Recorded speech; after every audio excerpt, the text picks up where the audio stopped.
What is up, mortals? I'm the Attack here, and today I have a story about a life-changing situation that I experienced last night.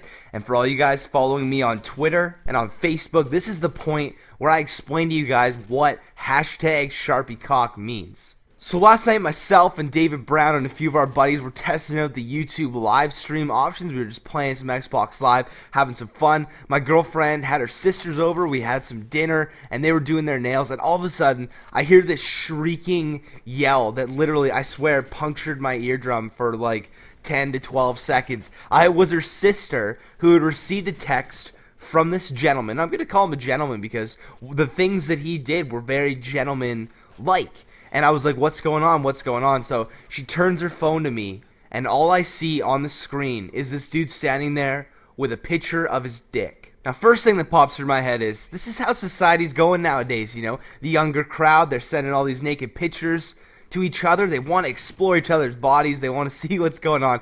And then the second thing that kind of pops into my mind is, her sister's 14 years old. That's a little bit too young to be sending, snapping a quick little dick pic and tossing it over to a little 14-year-old. So I kind of started to feel a little bit protective. So I asked, how old is this guy? And she really didn't want to tell me because she didn't want me to lurk his Facebook and find him and murder him. But I looked closer at the picture, no homo, and what I saw, this is the point that changed my outlook on sexting forever. He had taken a Sharpie and he had written her name sideways on his junk as if it were her property. He put her name apostrophe S, and that's how the legend of SharpieCock was born. Now, right now, a lot of you guys are probably asking yourself some major questions. You guys want to learn this guy's ways. Laine, does it have to be a Sharpie? Can it be a Jiffy marker? Can it be a Crayola? Let me just say, guys, if it's not a Sharpie, they will return that shit to sender. This has to be a Sharpie. This is the whole point of SharpieCock, And at this point, I'm not even angry, The fact that she's young, yeah, whatever. What this guy did was way too legendary for me to be angry at. Usually, I wanted to learn from this guy. I wanted his information to learn his moves. Usually, I just put my phone down my pants and snap a quick dickie. This guy took his time on this one. And the fact that her name was written sideways on his situation really makes me think, did he get somebody to write shit for him? Because I gotta be honest with you guys, last night I went through the motions to see how it would be writing a name sideways on your dick, and let me tell you, that would take some fucking talent. Maybe this guy is a sexting master, I don't know. Imagine asking your mom to do that for you. Yo mom, I need to write this chick's name on my Johnson so I can send it to her. I less than 3 her and thought, what shows my love more than a branded dick pic? Now, I know for a fact there's a solid 50% of you that are going to be asking for a variety pack of Sharpies in your stocking this year, which is awesome because this guy has upped the stakes. This guy has changed the way that sexting will be forever. He set the standards to a new level, and we all have to meet that level. There's no more quick dick pics. There's no more, shirt off flexing. You got to put in the time and you got to put in the effort if you want to be the best sexter in the universe. And if we learned anything from SharpieCock, what we can take away from this video is if you put in the time and you do put in the effort, you'll be mentioned on my YouTube channel. So thank you guys so much for listening. If you guys want to leave a thumbs up for SharpieCock, the legend of SharpieCock, that would be awesome. If you guys want to favorite this video, feel free. It really helps my channel grow, and I really appreciate it. Leave me a comment if you enjoyed the story about SharpieCock. But thank you guys so much for listening. I'm the Attack, and I'm out.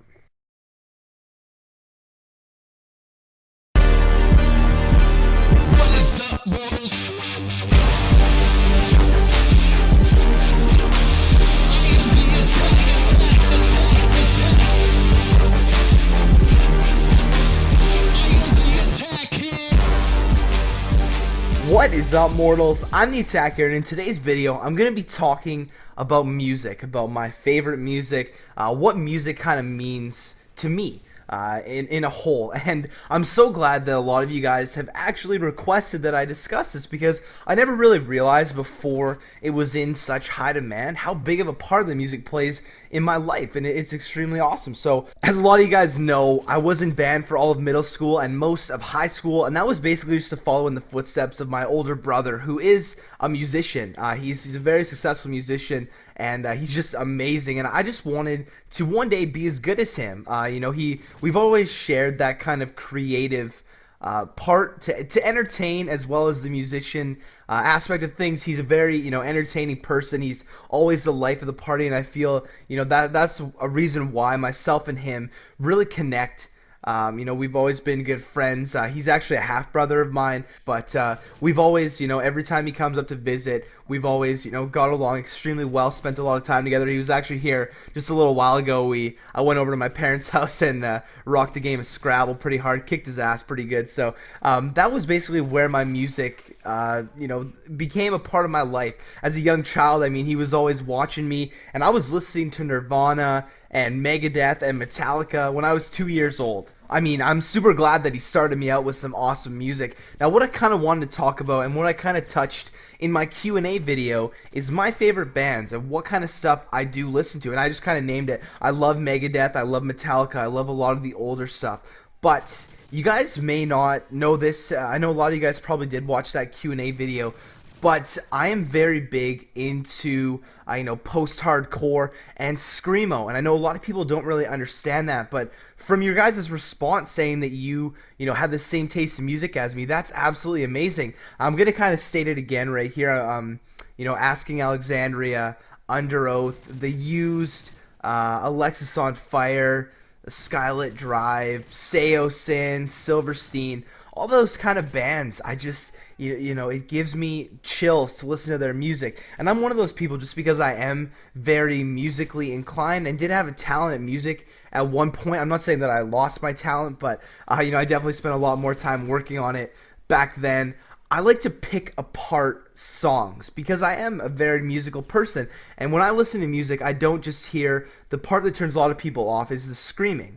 I don't pick that. I like to pick that apart, and I like to say, the talent it takes to do that, and then you have, your drums, you have your guitar, you have all these changes that you're doing in the song. It's absolutely amazing to me, and I love that. That's why I love that genre of music, to go from the screaming, and then you have, the really high-pitched auto-tune chorus, which, it can be in bad taste, depending on who's doing it. But that is what I love, a song that basically does exactly what, a cliche would say, take you through a roller coaster journey of highs and lows, and you just have this mixed feeling of emotions, and that style of music just gives me goosebumps. And I mean, like I said earlier, I didn't really realize before you guys asked me to talk about it, how big of a part that music does play in my life. I use my music to work out. It pumps me up, it brings me to that point of being excited to work out. I use music to calm down when I'm feeling like I can't sleep. I'll pop my headphones in, pop in a nice We Came as Romans album, and that'll put me right to sleep.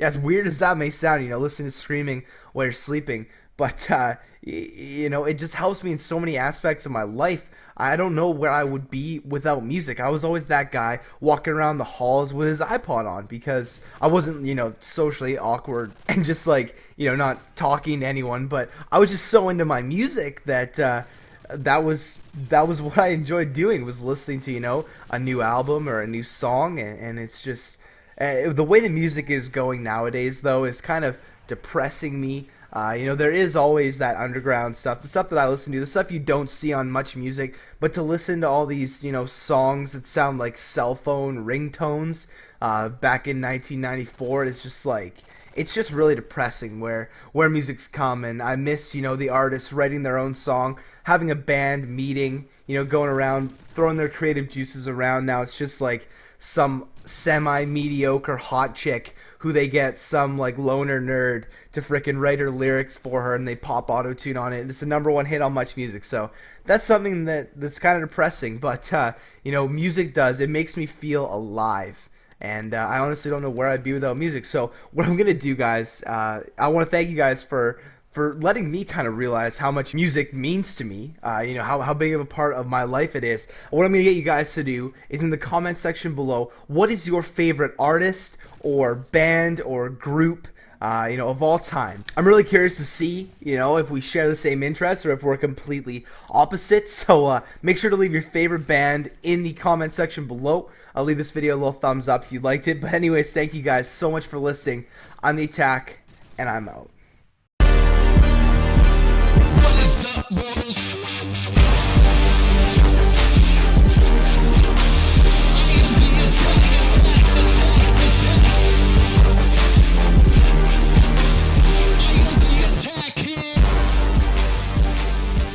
YouTube, I think you finally broke it. Congratulations. What is up, mortals? I'm the Attacker. Now, I'd be an idiot if I didn't do a video talking about my thoughts and my feelings on the new YouTube. I mean, we're from the internet, guys. We don't like change. So my first impression signing on to YouTube today, going to my channel, I hit that, you see this big, bold button that says revamp your channel, make it super awesome, and there's like a picture of tits there, and you're like, fuck yeah, let's press it. And then your channel turns into like this weird transformer, like the shitty transformer, like the little ones. Actually, in the last Transformers, the little ones kind of saved the day by taking out that alien shit, but it just turns into that shitty transformer, and you're like, what the hell, where did my banner go, where did all my videos go? Like, all I see is my playlists and like my linked channels. So I was kind of sketched out when I saw the whole new YouTube layout. And I mean, obviously it's day one, everyone's gonna be panicking, everyone's gonna be like, oh, I'm never gonna be a bajillionaire from YouTube making that YouTube money because they ruined it, it's only gonna cater to bigger channels, blah blah blah. Showing up on my girlfriend just texted me saying dicks. I don't know what dicks means. Maybe she watched my video today talking about the Sharpie cock. So anyway, sort of get backtracked there. I just felt that my girlfriend texts dicks, and I should put it in a video. But playing around with the YouTube layout for a little bit today, and it's not, you know what, guys? I'm gonna come out and say it. I'm gonna be, the patron saint. I'm gonna say it's not as bad as everyone's making it out to seem. I mean, I do look on the suggested channels, and I'm looking at it right now. Obviously it's giving me the big ones: Machinima, Ray William Johnson, Woody's Gamertag, White Boy 7th Street. Who gives a fuck? Like, on the old YouTube, I was never on there anyways, and obviously it's going to always be those bigger channels, just for the fact that, YouTube makes the most money off those channels, so obviously they're going to advertise those channels to pull in more views, more subscribers. But if those channels weren't on that suggested channels list that everyone's bitching about, they would get subscribers anyways, just of how huge they are. And I am sorry to say, guys, but that is how the world works. YouTube is a business, and every business runs the same. The rich get richer and the poor die in a fucking flaming volcano. I don't know, but that's how everything works. YouTube makes the most money off these guys, so obviously they're going to suggest them as channels. Another thing that I noticed with this whole pinning thing, God, that's going to get fucking obnoxious. Hey, please don't forget to pin my channel so you can have me on your top viewed every single day. Everyone out there, I just went through my subscriptions. I had 300 subscriptions. I know that's a lot. I just find myself subscribing to random channels at random points of the day. Like, hey, this guy had a cool video, I'll give him a sub because, I know that every time someone subscribes to me, that's a good feeling. You guys are helping me out by viewing my videos and coming back, and if I enjoy someone's video, I will, I know a lot of people are weird, and it's so sad to think about it, but they'll go to someone's channel and they'll know, like, it'll be the same kind of idea, like, say, a gaming commentator will go watch another gaming commentator, and they kind of are around the same subscriber base, and they're like, oh, I don't want to give this guy any more money, I don't want to subscribe to his channel, I don't want to like his video. And I know people that are like that, which is so fucking weird to me. So it's something I guess I haven't really looked into that much, but it's so weird to me. But anyways, back to the whole point of things. I was going through my subscriptions and realized I had a lot too many, so obviously I went down the list and did a little nip tuck on the whole sub list. And then they have this option to pin your 10 favorite channels to the bar. So all this means is you click pin and the channels are right there in alphabetical order. Now what it kind of shows up is just 5 channels there, so you know, if you're looking for you know, Fuzzy Otterballs video, I'm just saying that because he's on my screen right now. You're looking for a Fuzzy Otterballs video and you don't see one in your sub box, you can just click the little boom Fuzzy Otterballs and it'll show, you know, if he has any recent videos. And that's gonna be what everyone's gonna be asking you guys to do. Like, hey, click on my channel, pin me to your thing. And I wish that I would have had a thing coming, a YouTube name that started with the letter A, just attack, because it does go alphabetically on this whole pin thing, which is kind of funny because a lot of the big YouTubers have names, you know, that are lower in the alphabet. Not going to say any names, but you guys know who I'm talking about, so it's pretty funny. So that's another big feature, and you know, I said it on my Facebook and I'm gonna say it in this video too. If you guys enjoy my videos, you know, if you hop on YouTube every single day and you're looking for a new video from me, feel free to pin me to the taskbar. I'll leave a link in the description to your subscription center, so if you guys don't know how to get there, to where you can just click the little pin tab, and I'll be on the left of your screen at all times. And if you're wondering if I uploaded a video, you can just click that, and the previous videos I uploaded will pop in there. It'll give some of my likes and my recent activity and such. So I'm not gonna, you know, put that out to like a pin me to your fucking taskbar or I'll come find you and murder you. But if you guys do enjoy me and you are big fans and you like my content and you know, you like watching me on a daily basis, that's the best way to kind of you know, see what kind of content I'm posting. So that's another thing that they added. Another thing that, you know, it's kind of iffy. But, I mean, everyone has their own personal favorites, right? So why not give those people an option to choose who they want in their personal favorites? Now, the last thing I'm going to kind of talk about is the whole style they have now on the homepage, where as it was before, you could see, say I uploaded a video and then 5 hours later I uploaded another video. You would see both of those videos in your sub box. Now they have it as kind of the I guess I would say Twitter feed, Facebook feed, where it just kind of goes and then disappears through other uploads, and then I post another one and just that one comes on top. I mean, that's okay. They don't actually give you an option to click the X, like to get rid of a video that showed up in your sub box. I know a lot of you guys probably learned to do that back when people were video bumping and you were like, fuck, I've seen this video like 8,000 times in my sub box. Why does it keep going to the top? And then you guys learn to click the X to get rid of it, but now they don't actually have that anymore, which kind of sucks. But back to the point where you know, for someone like me, I upload 2 videos a day, or I have been lately. And for all you guys that don't know, I do upload a video. I didn't yesterday, which I kind of weird saying this, but I do upload 1 to 2 videos every single day. So you can always just check out my channel periodically. Use it as your fucking homepage, but make sure your parents don't use your computer, because, you know, if they watch some of my videos, I think my featured video right now is favorite porno and sex tapes or something I talk about, so just make sure to hide that from your parents. But you know, for someone like me, it's like I upload 2 videos a day and my one kind of disappears, and then I have a second one that's up for a bit, but I mean, it all comes with change, right? You know, they're trying to improve. YouTube didn't make this new layout to piss everyone off. They didn't say, let's find everything that we hate and let's find everything that everyone hates and let's make it into the new YouTube. You know, from their point of view, this is the future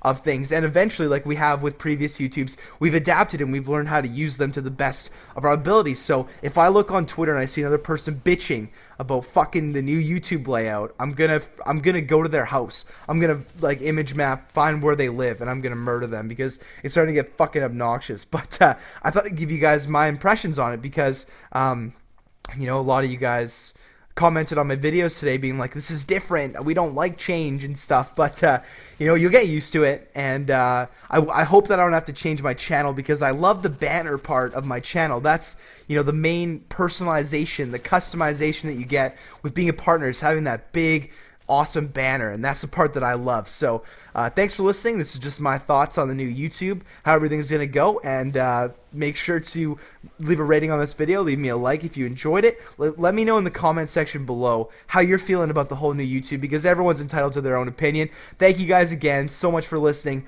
I'm the Attack, and I'm out. What is up, boys?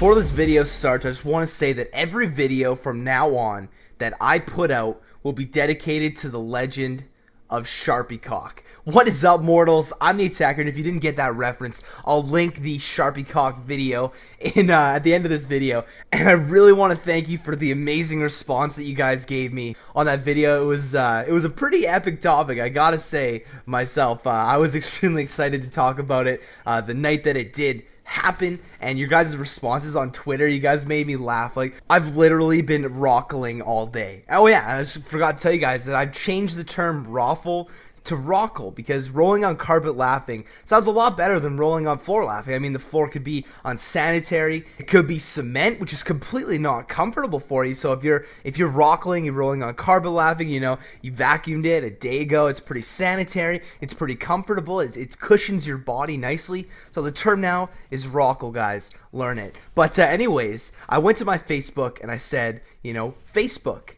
help me out. I want to know what you guys want to hear me talk about. And I took a topic from a dear online friend of mine, Phelan Stewart Berg. If you guys ever watch the tax application videos, I try to get one of his responses in every time. Mrs. Attack, don't fucking text me when I'm doing a video. God damn it. I really respect this guy. I mean, he's absolutely hilarious. So he asked me to do a video talking about being a nice guy and like how I kind of realized I was a nice guy, and I kind of am gonna put that in to another topic as well. I'm gonna like morph two topics into one. Like, they're gonna have intercourse and there's gonna be a baby, but it's not gonna take 9 months for me to do this video because I'm gonna do it now. So we like genetically stem cell research modified this video so that they could have a child in the next 20 to 25 minutes while I'm doing this video. So I'm gonna kind of mix that in with the friend zone. And a lot of people, they think if I'm the nice guy, then this chick's gonna put me in the friend zone, then I'm never gonna get to sleep with her. And I'm gonna clear everything up in this video. I think the best thing I could do to prove a kind of valid point is make you guys forget everything that I've told you up to this point, like give you the old Men in Black memory loss thing, but then I'll give it back to you after this video, you know, just so you can remember all that other shit. But it's not just my videos that give you the impression of if you're the nice guy, you're gonna be in the friend zone. It's a lot of what's going on the internet, what's happening, you know, in movies, on TV shows. You always see the nice guy kind of get screwed over, and the girls always end up going for the asshole, you know, the guy that treats them like shit, and they magically like are attracted to that for some reason. Like, you spit on the chick and call her a dumb slut, and she's gonna come over at 2 a.m. for a booty call. Like, I really don't know where they ever got that impression from, so that's what I'm gonna try and clear up for you guys. So what, you know, you guys probably don't know me personally. Like, well, you guys don't know me personally. All you know is how I talk, how I am on the internet, and you know, take my content 3 months ago, take my content maybe even further back, 4, 5, 6 months ago. You know, a lot of you guys thought I was getting comments on my videos saying like, this guy's a total jackass, he has absolutely no respect for women, he's just like a piece of shit. But you were taking my advice because I was telling you all these stories about how I got laid and such. And I just want to clear up, guys, that is definitely a persona that I played. That is, you know, the whole entertainment aspect of things. You have to find kind of what people want. And obviously I'm good at it. I mean, you know, I can be like that, but not to such an extreme that a lot of you guys thought I was. So if you guys have noticed throughout the past short while, my content's been changing a little bit, and I feel that I want to give you guys advice, you know, to better yourselves, because you're sitting here watching my videos anyways. Why not fucking learn something from them? Because I can give you my life experiences and my stories, and you guys can pull, you know, my mistakes, and you can be like, you know what, I'm never gonna let that happen to me, because I don't want to be embarrassed like Laine was. I don't want to get emotionally hurt like Laine did when this girl broke up with him. So you know, I kind of want to prove that to you, and I kind of want to, you know, show you guys that this YouTube channel isn't just for me. It's for, you know, all of us to kind of share, and that's why I absolutely love all my email write-in series, because I have a chance to kind of pick apart all the emails and kind of get ones that will best fit, you know, the general public, like a general basis of people, and I can kind of, you know, hit a little spot there and hopefully give, you know, instead of one person some specific advice, I can give 400 of you that same advice. So onto the topic at hand. I'm sorry, this just keeps you know, going off. So a lot of people are under the impression that, you know, the girl goes for the asshole, the guy that treats them like shit.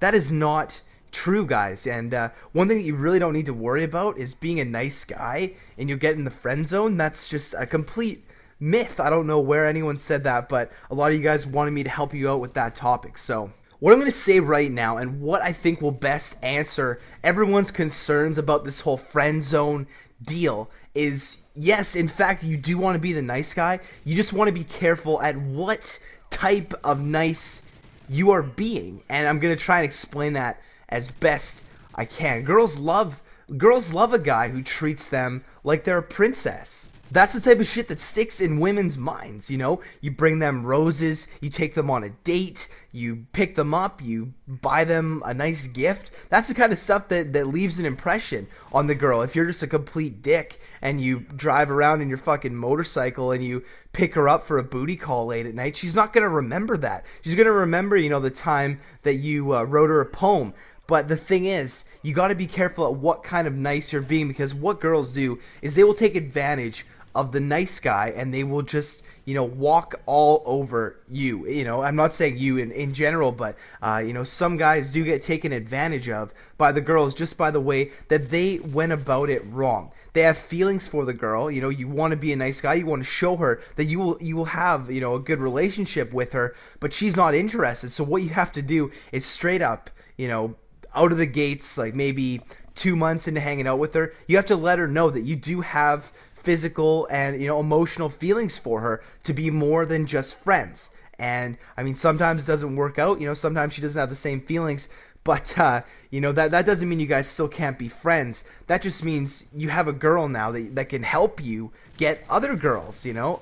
It's just what a lot of guys do is they befriend a girl just in order to get in her pants, and then they go too far with it, and the girl just realizes that, you know, this guy does have feelings for me, and that's where they're kind of bitches, is they take advantage of you know, nice guys like that. So the number one thing, guys, like I just said, is you have to come out straight out of the fucking gates, and you got to tell this girl, I have feelings for you, and then at least it's out on the table, and then it's her move. The next thing, like I've said before, is confidence. You guys got to be confident in who you are as a person. I mean, just think about this from a girl's point of view. You're an extremely nice guy, you take her out on dates, you buy her all these nice things, you guys get along extremely well, you're confident in who you are, you know, you're good looking. Why would a girl want to put that in the friend zone? You know, a lot of girls do have this distorted view of, you know, their guy friends, and they don't want to date them. The ball is in your guys' court to get out of the friend zone. You have to basically open this girl's eyes up and show her that you're the right guy for her. There's nothing that she can do. There's nothing that you can kind of trick her into getting yourself out of the friend zone. You have to wake her up, and you have to show her that you're the guy for her. Your feelings for her are that strong that you want to prove to her that you're the right guy. So don't be a dick. Don't take some stupid advice from Van Wilder or American Pie. I mean, back on the topic of me, you know, being a dick, acting like a dick on the internet, I've always been extremely nice to women. You know, I treat them like princesses when I take them out on dates. You know, I want to say I'm a romantic, and I pride myself in that, and being, you know, a sweetheart to women in a way. You know, it's a great feeling to care about someone that way, and why be a douche about it? Like, what are you trying to gain? I just don't understand it. So what I hope you guys learn from this video is be yourself, and you show that girl, that special girl that you care about, that you're the right guy for her, because only you can do that. So I just want to thank you guys so much for listening. I hope you enjoyed this video. I hope you guys can take a little bit away from it. If you wouldn't mind giving me a like, if any of this advice helped you out. So make sure to subscribe to my channel if you have yet to, for, you know, some future advice. And thank you guys again so much for listening. I'm the Attack, and I'm out. What is up, boys?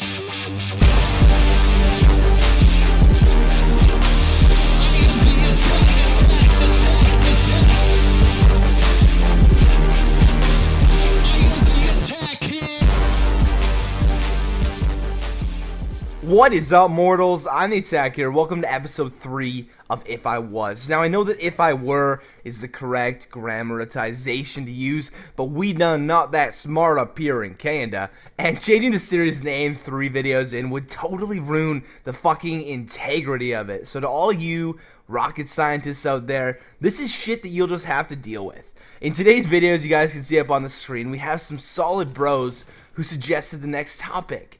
If I were a porn star. Now, some of you may not know, I already work as a porn star, so this doesn't quite, I'm just kidding, guys. It's more of a hobby of mine, just some late night stuff I do on the side. And just to add a little side note here, guys, there were about 4 billion of you who suggested I do porn star. Those are just the names of people who had the highest rated comments. You know, I'm not trying to leave anyone out here, but you guys know that you're a bunch of fucking pervert, so the list would have been endless. But anyways, without further procrastination, let me slip right into this video. So first, we're going to start off with the name. Now, as many of you guys know, the proper way to create your own porn star name is to take the name of your first pet followed by the name of the street that you grew up on. I don't know how legitimate that is. That's what Google told me, so it's on the internet. It must be right.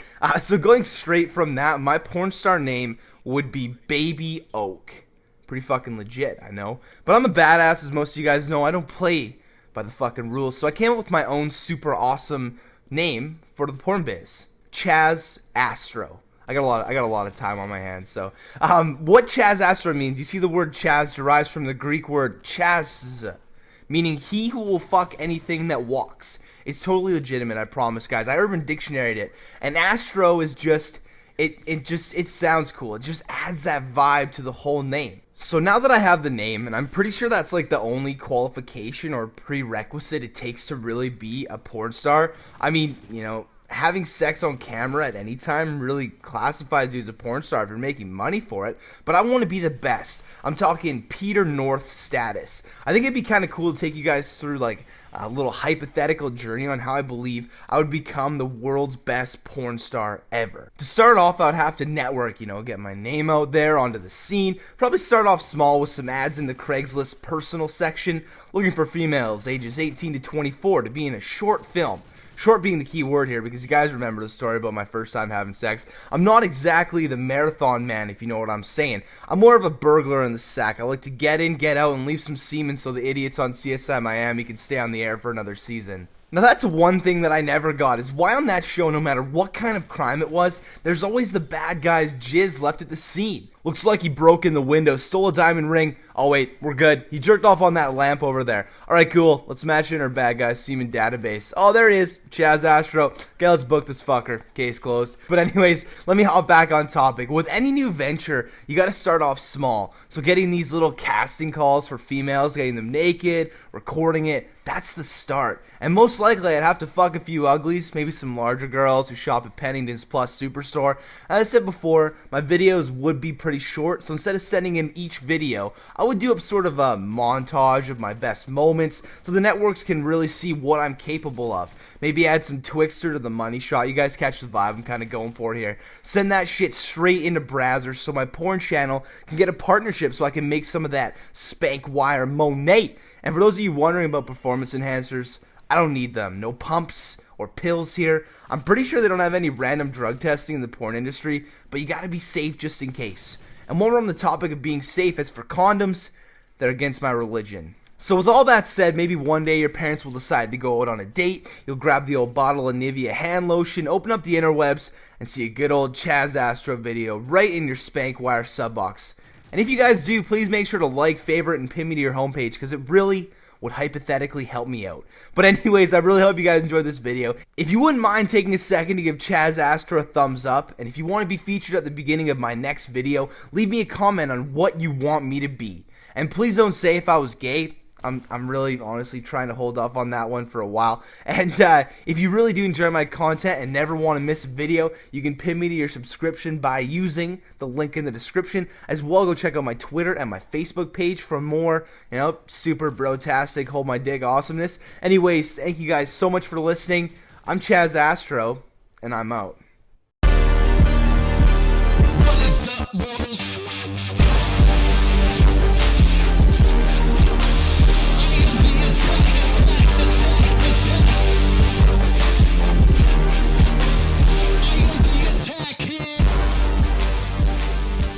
What is up, mortals? I'm the Attack here, and in today's video, I'm going to be answering the age-old question.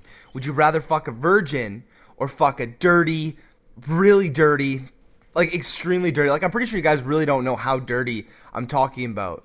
Like, really, really dirty whore.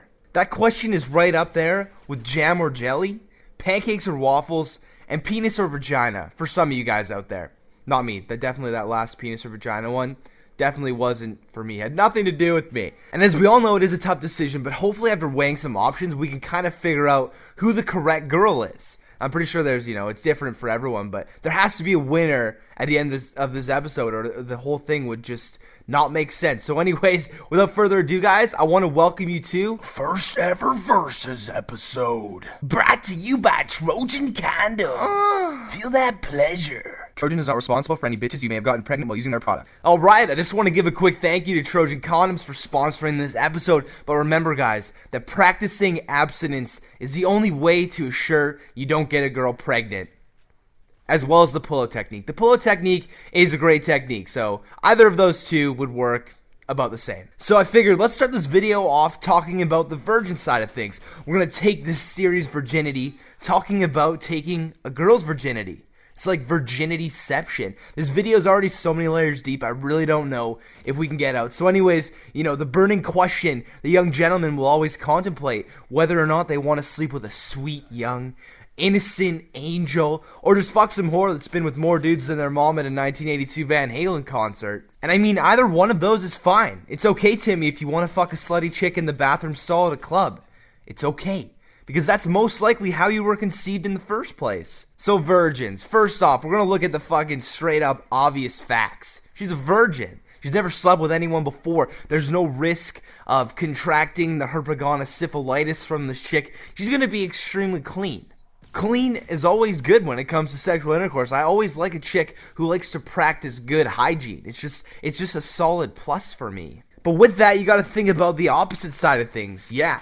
You're the first dude to sleep with her. You're going to be the first guy to crawl on top of her, thrust for 14 seconds, and roll over and fall asleep. That shit's a big deal. And I'm not just talking about, well, I heard it always hurts girls the first time that they do it, but then they get used to it. No, you fucking idiot. Obviously, that's going to happen with any chick. I'm talking, you don't want to get that chick that has the virgin mindset. Like 90% of virgins have, and I know this from experience, when you have sex with a virgin for the first time, you are basically taking her innocence away. That little halo that the first 18 years of her life she had over her head, boom, you took that, ha ha, I now have your soul, ha ha ha. That's exactly what you did to her. And that's how she's gonna look, that's her outlook on life from now on. After the first guy that ever has sex with a virgin, that is what he did to her. So if you're one of those guys that's thinking about this for the reason of, like, fuck man, she's a virgin, so she's gonna, like, be totally tight and it'll be awesome and shit. Shut the fuck up, Ryan Sheckler. You gotta think about the girl's feelings as well, and not necessarily from, a feeling sorry for the girl's standpoint, but is that what you want? Do you want the relationship along with the hookup? And that's where we're gonna go next. We're gonna go over into the topic of that dirty, like really dirty. I'm talking, you guys don't even know how dirty I'm talking about whore from earlier on. So hooking up with a slutty chick, obviously, straight out the bat, has its pros. They have slept with people before, so they're experienced, The virgin's like a first prestige Christmas noob, and these slutty chicks, they're like 8th prestige. They're on the race for 10th prestige. They're doing pretty good on the, sexual ladder, if you know what I'm saying. But with that said, does come some pressure. This girl knows what to expect. This girl's been there before. It's just like a routine task, a routine daily chore for her. And if you fuck up and you're doing it wrong, then she's not going to be interested in going back to you. She's going to find another guy. Now, that's one thing that's not completely terrible. I mean, if you have self-confidence and, you kind of know how to navigate your way around there, like you have a GPS with you at least bring one along. I think you should be fine. But back onto something I touched earlier. This chick has been with multiple people because she is a dirty, like really dirty, like a stupidly dirty whore. And, you got to worry with everyone sleeping with everyone nowadays. You got to worry about catching something because there is a lot of STDs that you honestly will not know that you have until maybe like a year down the road. You start breaking out in this big rash, like all on your balls and shit.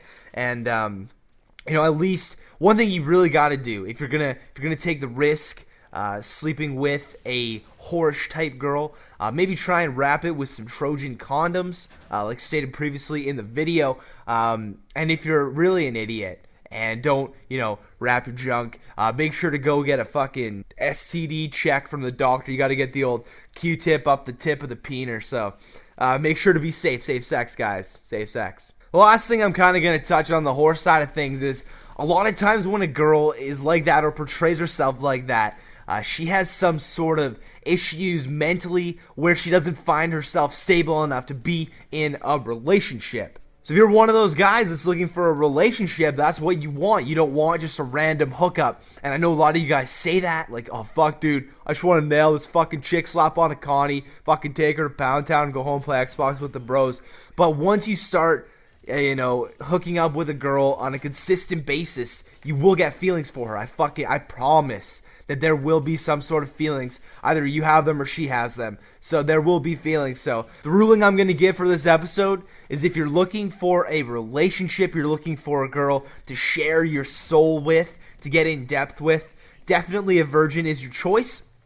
And if you are okay with going to the doctor in the morning and getting a nice old pin up the tip of the dick, then go ahead and sleep with some slutty ass girl. So just want to thank you guys so much for listening. If you want your versus topics featured in the second episode of this series, make sure to hit me in the comment section below, topic versus topic, whatever you guys want me to talk about, and the highest rated comment will be talked about in the next video.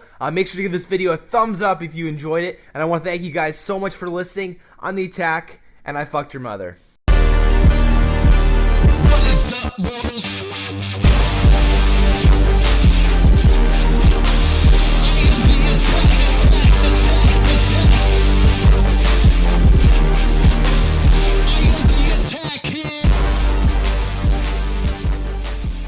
What is up, mortals? I'm the Attack here, and in today's video, I'm going to be talking about a situation where I had two girls fighting for me at the same time. Fighting for my love, fighting for my affection, fighting for my subpar skills in the bedroom. And for all you guys sitting there right now thinking, man, that must have been so awesome, that must have been the coolest experience ever, having two broads fighting over you. No.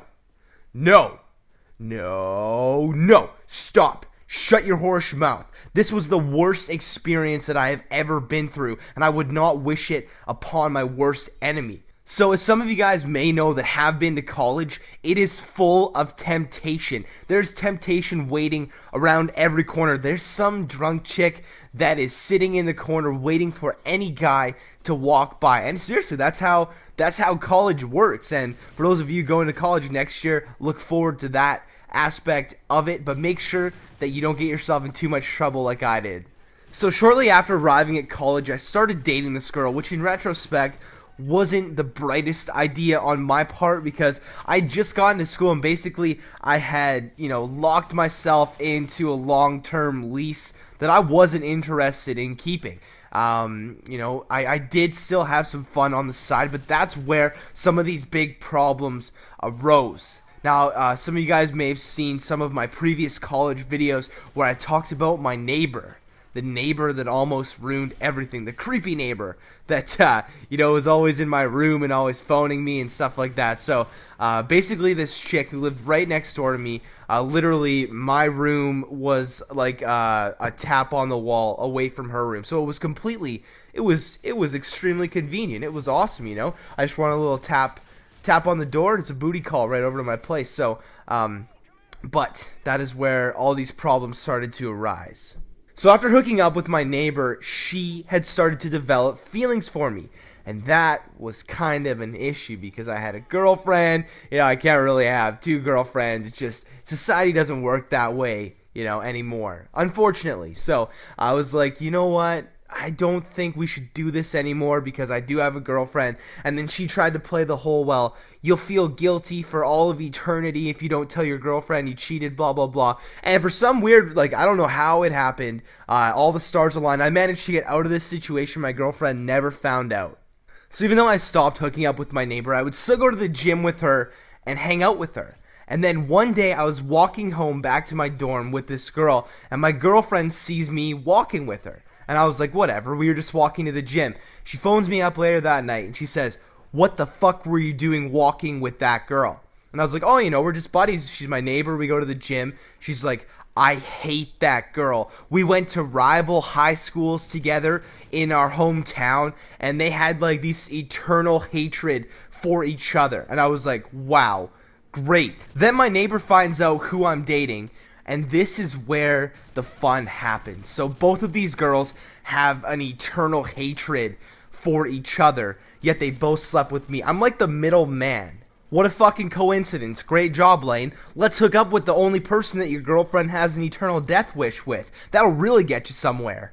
So the night that everything had went down, my girlfriend and her friends were partying in their room. Me and my bros were partying in my room, and my neighbors were partying in their room. So my neighbors decided to come over and be like, hey, come party with us, blah, blah, blah. So we get like absolutely wasted. And I'm like falling over drunk. I can't stand. I had way too much to drink. So my neighbor, this chick I hooked up with, brings me down by herself to my girlfriend's room. Now, I didn't know this was going on at the time. I was completely out of it. She knocks on the door. My girlfriend opens up. And this is like when sparks completely fly. I kind of fall into the room. And then this girl says, here's your boyfriend's drink. Have a good night. Boom. My girlfriend literally does the jungle pounce on this chick. But her friends kind of stop her back, and she shuts the door. And then like probably 2 to 3 minutes later, there's about 15 girls standing outside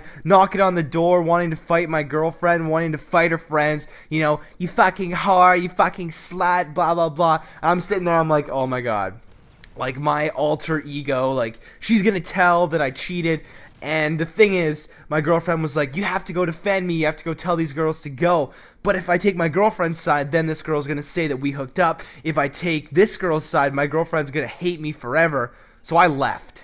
I fucking booked it out of there. Me and my buddy went and chilled on the staircase for a bit. I come back maybe 10, 15 minutes later, the whole girls basketball team is outside banging on the door to kick the shit out of my girlfriend. You guys are probably thinking, oh, girls sports team. They're probably pretty, they're fit. They are huge. They are Andre the Giant women. They are ginormous.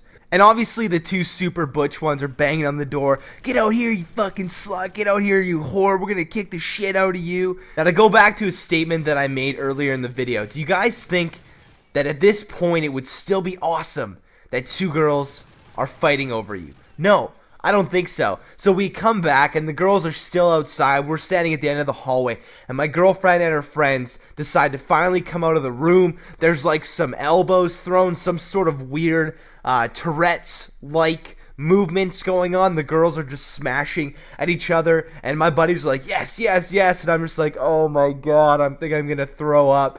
And, a couple muffin punches were thrown. It wasn't too exhilarating. So then my neighbor and her whorish friends leave, leaving the basketball team here. And then they're trying to mend everything. And they're just like, so, what happened? Like, why was there a fight? And my girlfriend was like, I don't know. We just don't like each other. And they're like, are you serious? Like, we're so sorry that we came down to fight you when we didn't know what exactly was going on. Now, the fact that this fight happened 3 days before everybody went home for Christmas break probably played in my favor. And for those 3 days leading up to that, I pretty much kept myself hidden so that nobody could see me, nobody could remember about the fight. And I'm pretty sure everyone was super wasted, so, they forgot about it anyway. So if we learn anything from this video, guys, don't hook up with someone that your girlfriend has an eternal hatred for. Go with someone that she likes, probably her best friend, or maybe a sister. But anyways, if you guys enjoyed this video, make sure to leave me a rating. If you have yet to subscribe, make sure to subscribe. I just want to thank you guys again so much for listening. I'm the Attack, and I'm out. What is up, boys?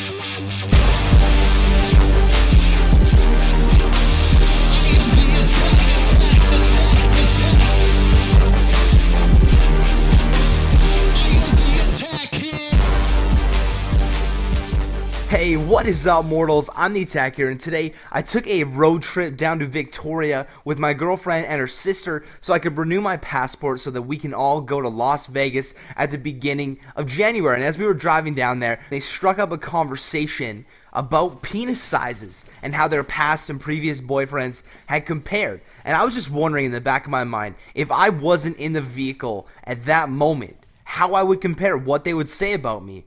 I was also thinking how fast I would need to be going to kill myself on impact. And the general consensus was around 40, maybe 50 miles per hour. That would do the trick. That would take me out of my misery. And I'll let you guys know right now that I did contemplate it. And this has nothing to do with what I'm going to be talking about today. I just thought I would include a little snippet of my life to keep things a little bit more exciting. Usually my daily activities consist of me walking from my kitchen to my commentary lounge to my gaming center. So nothing too exhilarating. Something happened today, so I thought I would talk about it. But today, the point of this video is motivation and basically getting that ambition back, getting that, that pop in your step that makes you want to go do something, that makes you want to go get active and get fit again. And I'm not going to lie, guys, that's something that I've really had trouble finding lately. It's just that extra little push to get me motivated. Now, as a lot of you guys know, I lost my employment on October 5th. And that was basically my main source of physical activity for the last little while, because waking up at 5 a.m., 4:30 a.m. in the morning, you're not really at an energetic level enough to go to the gym when you get home. So I was using my work. I worked out at a golf course. I was active 90% of the day, the 10% sitting in for lunch, but you need that break. You're sweating all day, you're out in the hot sun, and I got away with not going to the gym that whole time. But I have been noticing lately I haven't had that little kick in the ass to go back to the gym after I had lost my employment, and that's something that I'm not okay with, because that's something that I've been missing in my daily routine. And for the longest time there, going to the gym was a huge part of my day, and the fact that I just had taken it completely out of my schedule had kind of ruined that for me. And I know a lot of you guys out there are like me. You can't find that extra little push to make the effort to get up off your ass and to get to the gym. And when I went to the gym yesterday, I can feel it today. I'm extremely sore, and it felt absolutely amazing. So I thought this video would relate great with my audience, because I know you guys, a lot of you guys are actually in the same position that I am. It's the winter time. The winter time is the time to hibernate your bodies and to, get a little bit chubbier, to eat a lot of food. But there's a couple things that you can do to help yourself out when that weight does start piling back on. So first thing, you got to make a schedule. You have to schedule the time that you are going to go to the gym every single day. Making a schedule makes your mind kind of work in a way that if you don't go, then you will be disappointing yourself. If you have that set schedule, if you give yourself that 2 hours a day, I'm going to go to school from 9 a.m. to 3 p.m., and then the gym time is 3:30 to 5:30. That is my designated time to go to the gym.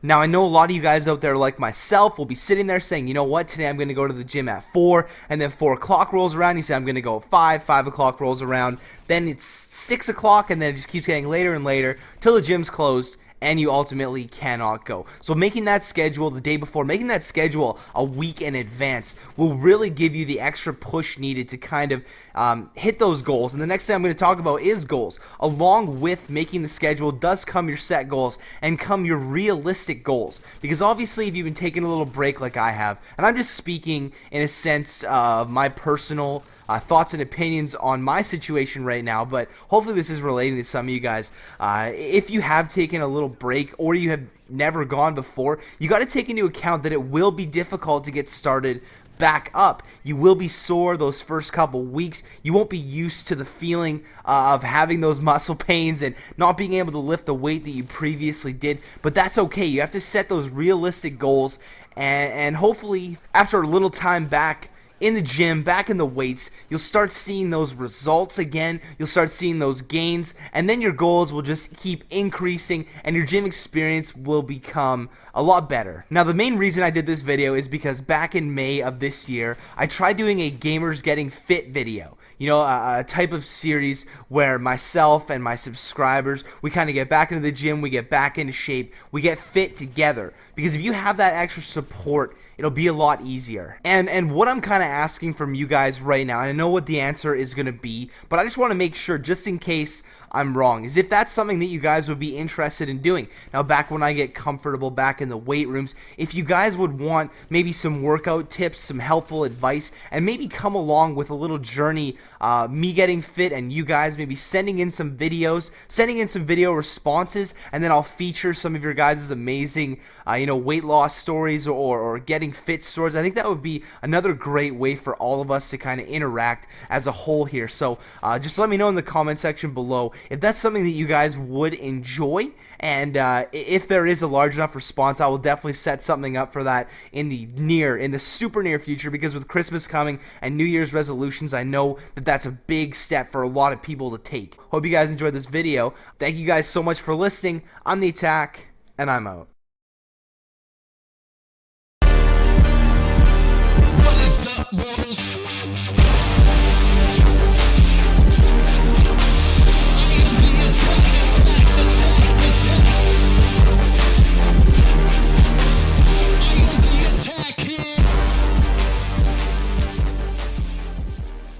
What is up, mortals? I'm the Attack here, and today I have a crazy story for you guys, actually brought up by my girlfriend last night. We were just sitting there and she said, hey, why don't we tell the story about the time I broke into my parents' house and came to live with you guys. Now, you guys may not know that my girlfriend came to live with me and my parents for about 4 months until we got our own place in September. And the story kind of leading up to that whole situation is just insane. So I'm going to let her hop on the story with me, and I hope you guys enjoy. So it was probably a week after her birthday. Her birthday is April... 4 days after. 4 days after her birthday. Her birthday is April 30th. It was on May 4th.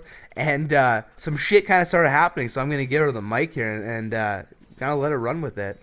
So the day started out with me coming home from school, and my mom runs into the kitchen and confronts me. She's just like, you've been doing drugs, going off on me. And I'm just like, what the hell is this about? Like, I've never done drugs in my life. So I'm just completely confused and taken off guard, and she starts this huge fight with me about it. So I investigated this a little bit, and I did end up finding out that my mother had been texting my ex-boyfriend. Which is fucking weird. Like, she doesn't even text me, and she's texting the ex-boyfriend, which is just... there's no other word than weird that I could say that whole situation is. It's fucked up. Yeah, he was a fucking weirdo too. Like, she basically left him for me, and he was like on her doorstep every couple days, crying with like a guitar and a boombox over his shoulder, asking for her undying love back. That's how I at least envision it. Is that not how it went down? Pretty much how it went down. There was actually one instance where Attack was over at my house and the guy had shown up, and it's kind of weird because, well, Attack happened to be in the bathroom, and I just kind of like looked outside and left it be. And did you tell me about this? Yeah, I did. Oh, okay. Yeah. Anyways, just maybe I'm figuring out some stuff right now, and I gotta ask some questions after this little video's over. So basically what had happened that day is she gets into a huge fight with her mom. She calls me, she texts me. She was actually gonna come over to my place. We were just gonna hang out because she lives pretty far away from me. Like, it was a fair drive. It was a good half hour or more drive. Yeah, that's how worth it you are to me, baby. So she's getting ready to go, and her mom's like, fuck you, you're not going anywhere. You're out doing crack and heroin and meth and just slumming the streets. And that's when the big fight kind of happened. Well, she tried taking my keys away, and she tried literally holding me there so I would not leave. And she told me that I was grounded and I'm not allowed to leave the house for however friggin' long she decided. And I'm like, hell no, that is not going to happen. I'm not being blamed and punished for something I didn't even do. And, I tried talking to her. I tried being level-headed with her, but she was just not easy to level with. So the fight actually ended up being more physical. And she, it's like, I'm taking away your car. Well, no, you're not taking away my car. And I'm like, I'm going to take that with me when I leave. And she's like, well, who's going to stop me? Well, Mom, the cops are going to stop you because the car is in my name. So she chased me all the way up the stairs. I run into my bedroom. She's like, ha ha ha, fucker, you're trapped. Well, I jumped out my window and I jumped into my sister's window. Well, my mother heard me, so I kind of deked her out. She heard me going into my sister's room, so she ran into there all raging. She's trying to close the window because she wants me to be trapped on the roof. Well, I quickly deke out and run into my bedroom, run down the stairs, and make an escape for it. So what had kind of happened is I didn't know this huge fist fight UFC match was going on over at their place, and her mom had actually called me and said, oh my god, Mrs. Attack left. If she doesn't come back, she's grounded for life. So I phoned her and I said, you got to get back. You got to apologize to your mom because, I want to see you again. So she goes back. They get into more of a fight. The mom actually steals her cell phone. And so I'm texting, being like, what the fuck? Like, text me if you're still alive. But it's actually her mom reading all the messages. And that's when I kind of realized, like, there's some dick pics on that phone. She now has access to that phone. And there is good amount of half-nude dick pics on that cell phone. Like, the mom's never going to talk to me again. I wasn't too concerned about that. So she had stolen my cell phone, attempted to steal my keys yet again, and so I just pretty much ran out of the house, and she's kind of screaming and yelling at me, "You're never allowed back!" And I was just like, you know what? I really don't want to come back to this house. So I was smarter though. While I was driving home, I took the house key off of my keychain and left it in my car, so she would not be able to access that if she were to grab my keys from me. So I drove to Attack's house, and we kind of mastermind planned. Yeah, we kind of diverged this little Mission Impossible plan. The mother was going to come into town to grab the car or something, so we pulled like a sick deke route. We went like back roads and shit to her place. We get there, her sister's like, I'm really mad at what happened, but I'm really mad at what mom did too. So she starts helping us pack and we get everything ready. And then at that point, we're like driving home with all her furniture, or not furniture, all her clothes and luggage and shit. And we're like, I live with my parents. Like, is this going to be okay? And luckily, my dad was out of town for work for a couple months and a couple weeks actually. And my mom kind of grew in love with Mrs. Attack, living there, having another girl in the house. So they let us stay for a while. And it was kind of weird at first. I mean, living there with my family. But in the end, it's all worked out so far. So Yeah, we are a close, tight-knit family now. yeah, it was literally like one of the craziest moments of my life. My heart was pounding the whole time I was driving there. I was like, oh my god. Around every corner, I thought I was going to see it, and she was going to do some sort of like freaking drifting move and just like cut us off, and we'd go in the ditch and the car would explode, and that would be the end of us. But she was freaking calling the house and talking to Laine's brother, and Laine's brother's like, guys, you gotta go now, or else you're never gonna get it. It was a pretty covert ops mission. So anyways, I hope you guys enjoyed the story of our little take on a Mission Impossible movie. If you guys wouldn't mind leaving this video a like, that would be greatly appreciated, and sharing it with your friends on Facebook would also be sexually pleasing. Thank you guys so much for listening. Now we gotta go and buy a Christmas tree and decorate it, so fuck off. What is up, boys?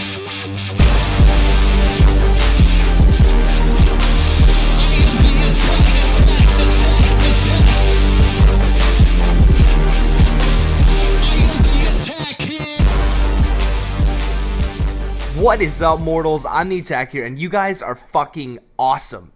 And there's a reason for that. I just don't go around saying, people are awesome, giving people a tap on the ass for no particular reason. This is well-deserved. This is a well-deserved bro hug for you guys. I posted a video the other day called Getting Motivated, and just reading through all the comments, all the support that you guys sent me back, all the great feedback that I got on that video. I said in that video, actually, I'm looking for that little kick in the ass, and that gave me about 1 million kicks in the ass. That was absolutely amazing. So I want to thank you guys for giving me all of your support and such. And actually last night was the official start of my diet and exercise program. Now, for those of you guys who don't know or never heard of the cabbage soup diet, what it is basically a list of ingredients. Anywhere from, we had onions and peppers and cabbage and carrots and some tomato juice and such. And the idea of this particular diet is that every ingredient in that soup, your body uses more energy to actually digest the food than you do actually eating the food. So basically it's like eating nothing and even burning a little bit. And what that does is that, increases your metabolism, and it just, generally it's like almost like a cleansing thing as well. I'm going to pop a picture up on the screen right now of our epic Tupperware. We have some in the freezer as well of all the cabbage soup we made. We made a ginormous pot, and I made it when Mrs. Attack was gone, and she got home and there was a huge mess. And what I had done is I accidentally added a little bit too much chili powder to the mix, so it's super spicy. Like, I was sweating bullets eating it last night. But I gotta say, like, even from working out today and eating that soup a few times and just having fresh fruits and such, I feel 100% more energized. I feel so much better, and that's just, one day's worth of stuff. So this is a 30-day deal. It's a 30-day diet, and I'm hoping, to get back in shape from this. This is just something I thought I would share it with you. And I want to thank David Brown for recommending this diet for me, because it really worked for him, and he's a solid bro, so obviously I trust everything he says. And although I am like a big fitness guru, and I do enjoy fitness, I've studied it a lot, I've never really looked into the whole thing of dieting. My thing was mass building and weight gaining. When I was in university, I was taking back, a solid 7,500 calories per day, and that may seem like a lot to you guys, but I'm generally, like, I'm a bigger person compared to most. Like, I'm 6'3", 235, which is it's a pretty big build, and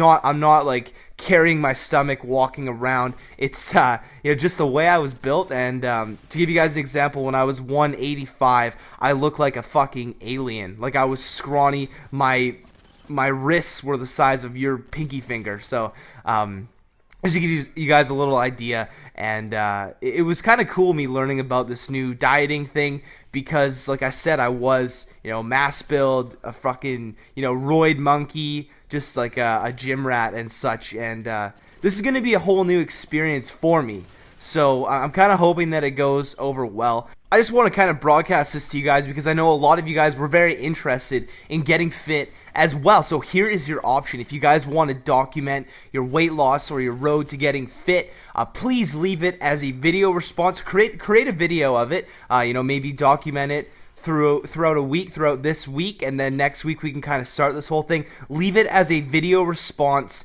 to this video. I can't stress that enough. Don't send it to me. Don't do anything. Leave it as a video response to this exact video, and I'll look through them, and it'll just be kind of awesome. We can all kind of have super inside conversation about the weight loss and everything.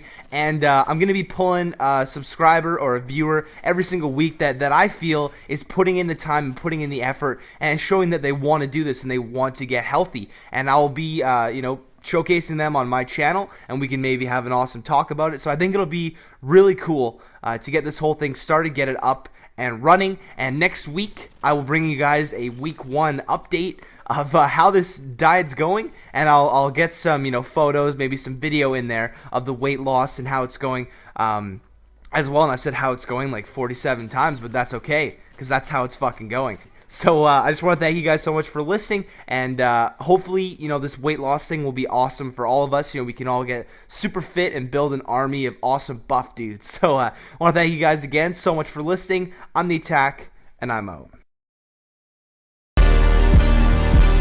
What is up, bros?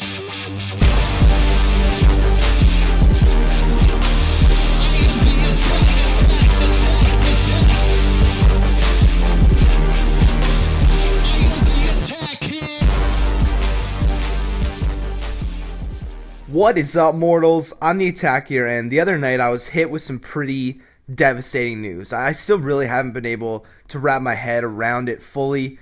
I'm still not completely myself, but what I found out is I am in fact mortal. I know. For those of you that aren't following me on Twitter and friends with me on Facebook, you guys may not know this, but I spent a extended period of time in the hospital the other night. That's why I got a lot of messages yesterday asking, Laine, why you no make the video? Because usually Sunday's my big day. I usually pump out my best video of the week on Sundays because I know everyone's home. Everyone likes to sit down and enjoy a nice video commentary on just a chill back Sunday. But honestly, I wasn't really myself yesterday. I was sleeping most of the day. Went to go hang out with my parents yesterday night. Just needed someone to kind of be there with me. So I'm just gonna let you guys know what happened. The other night, myself and my girlfriend were just chilling, just hanging out, making some epic meals. We were cooking up some chicken breast, frying that up, and having some spinach and a nice mango chipotle salad, which was absolutely delicious. I was just going to sit down. Getting dinner ready, just going to sit down on the couch, just relax for a sec, and my legs had kind of buckled from underneath me. I felt a fluttering in the back of my throat. My heart rate went up to about 160, and then immediately started to drop back down. So it was basically just a small spike, and I've dealt with heart issues in the past, arrhythmias and palpitations and such. What it's called is SVT, which stands for supraventricular tachycardia. It's basically just it's benign, which means it's not life-threatening at this point. It's just like a rapid heart rhythm that happens. It feels like your heart is skipping a beat, but it actually does a double beat and makes your the heart rate goes up. I don't know all the medical terms of it, and I don't want to argue that in this video. I just want to let you guys know what's going on. So basically I went to go sit down, and that's what happened. So I'm like, okay, I've dealt with this before. Maybe it's just I'm under some stress right now. Maybe maybe it's because me and my girlfriend just were fighting and such. Okay, let's just sit down, relax. And the thing that I kind of had to deal with before was my anxiety played a big part in this, because once it happens first, then you get anxious, and then it's basically just an anxiety attack. So I definitely made an effort to stay calm. Reoccurring for a few times, just short episodes, and then eventually about an hour later I was having a really long, probably a 10-minute long episode of it, where it kind of feels like you have some vertigo. It feels like you have an out-of-body experience, which is really scary. So my girlfriend put me in the vehicle and drove me up to the hospital. We got in the hospital, and I fucking hate hospitals, man. It's just, it feels so dirty in there, especially in my town. It's a smaller town, and there was this chick throwing up all over the floor. And the funny thing was, they got her in a bed, and she's sitting down, and her husband's I think she's dealing with alcohol withdrawal. She hasn't had a drink in a few days or whatever. And the doctor just looks at him and says, "She's hammered right now, you fucking idiot."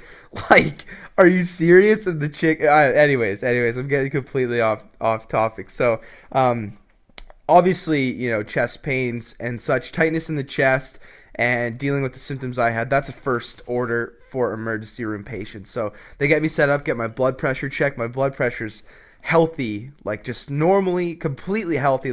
They said my blood pressure's great. There's nothing wrong with that. So they sit me down. They hook me up with it's called a ECG, I believe, electrocardiogram. So I get all the shit all over my nipples and stuff. And they checked out, my rhythm for a certain 30-second period of time.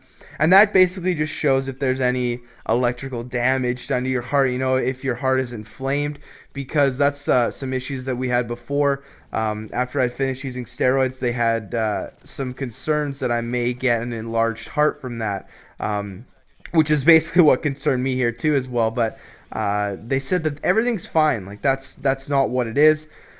Doctor said, okay, we can't really see what's going on right now, because they need to basically check to see when an episode is going on to see what it is. So he basically discharged me. So we're walking out of the door, and my legs buckled again. The second I stood up, again, had the same feeling. So they brought me right back in, hooked me up to a walking monitor on the tip of my finger, and they caught it. They saw my heart rate go up to 160 and then came back down right away. So they said, okay, we're not letting you out of here. Set me up in a bed. And I was in a bed for a few hours, got hooked up. And I had no more episodes, which was shitty because I really wanted them to kind of figure out what was going on. So basically the steps that are going to happen from here is they told me to take it easy. They said there are no restrictions on my physical activity and such because they're not worried about me because I didn't pass out or faint from it. That's when you got to get really concerned about it. But they said maybe just kind of tune back a little bit just to make sure. And what I have to do is wear one of those fanny pack 24-hour heart monitors just so they can catch an episode if it happens. I had 2 yesterday and I have yet to have one today. So it's just a little bit of a scary thing, and I just thought I'd let you guys know because I wasn't going to post a video yesterday because I wasn't quite myself, and I'm not going to bring out, a droll-ass commentary for you. Like, this commentary is a little bit more, heart-to-heart, no pun intended. Just to let you guys know what's going on because I thought you guys deserved to know. And we'll see how this whole thing goes. I just want to thank you guys that are following me on Twitter for all of your really kind responses. It's really nice just to get that extra, boost of whatever, just show that you guys really care. I know you guys don't know me personally, but it was really nice, and it's something that I really appreciate, and I don't let you guys know enough that it means a lot when I get responses saying I hope you feel better and I hope everything's okay. That's all I could say. It's just it's an awesome feeling, and it really brought my happiness up. So I want to thank you guys for that, and I guess the good thing I could take out of this is I'm immortal. I'm just like you guys now. So yeah, anyways, thank you guys for listening, and hopefully I'll be back to myself here right quick. I'll try and get some videos out tomorrow, but as for today, I'm just gonna maybe, take her easy, watch some old Jim Carrey movies or something. So I'll hit you guys up tomorrow with a video. Thanks for watching. I'm the Attack, and I'm out.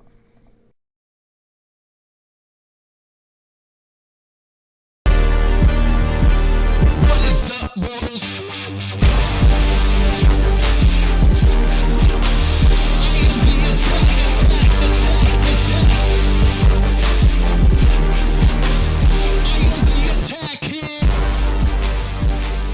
Oh, you guys are really just asking for me to have some fun with this one. What is up, mortals? I'm the Attack here, and welcome to episode 4 of If I Was, the hypothetical series where you, the super sexy viewers, suggest topics of what you would like me to be, and as asked really nicely in the previous video, I mean, come on guys, I basically got down on my knees for you, no homo, and begged you to not suggest this one, but it seems my viewers literally want me to get down on my knees and take this one for the team. And you can thank all the bromosexuals on the screen who had the highest rated comments in the last episode for this one. If I was gay. Now, luckily my brother graciously provided me with his Brazzers VIP subscription last night, so I will have a non-stop flow of high-def video thumbnails from now on for you guys. I gotta say though, it was slightly awkward typing gay dudes into the Brazzers search bar, and let's just hope my girlfriend is like most girls and can't really figure out how to work Google Chrome's internet history database. Who would have known that that little tiny wrench in the top right of your screen could hold so much confidential information? And on that note, I just want to thank our sponsors for this episode, Mastercraft, because if my girlfriend does somehow find that web browser history, I will be mastercrafting alone in my room for the rest of my life. But let's get into this video. So first off, like totally, let's hit this shit with some positives, okay? I'm gay. Girls fucking love me. Not in like the screw your brains out hand jibber in the backseat of a bus love, more of like a shopping buddy, maybe a sleepover party friend, the BFF platonic love. And when girls feel that way about someone, they feel safe sharing their deepest, darkest, dirtiest, sluttiest secrets with that particular person, which in this case would totally be me. Big mistake, ladies.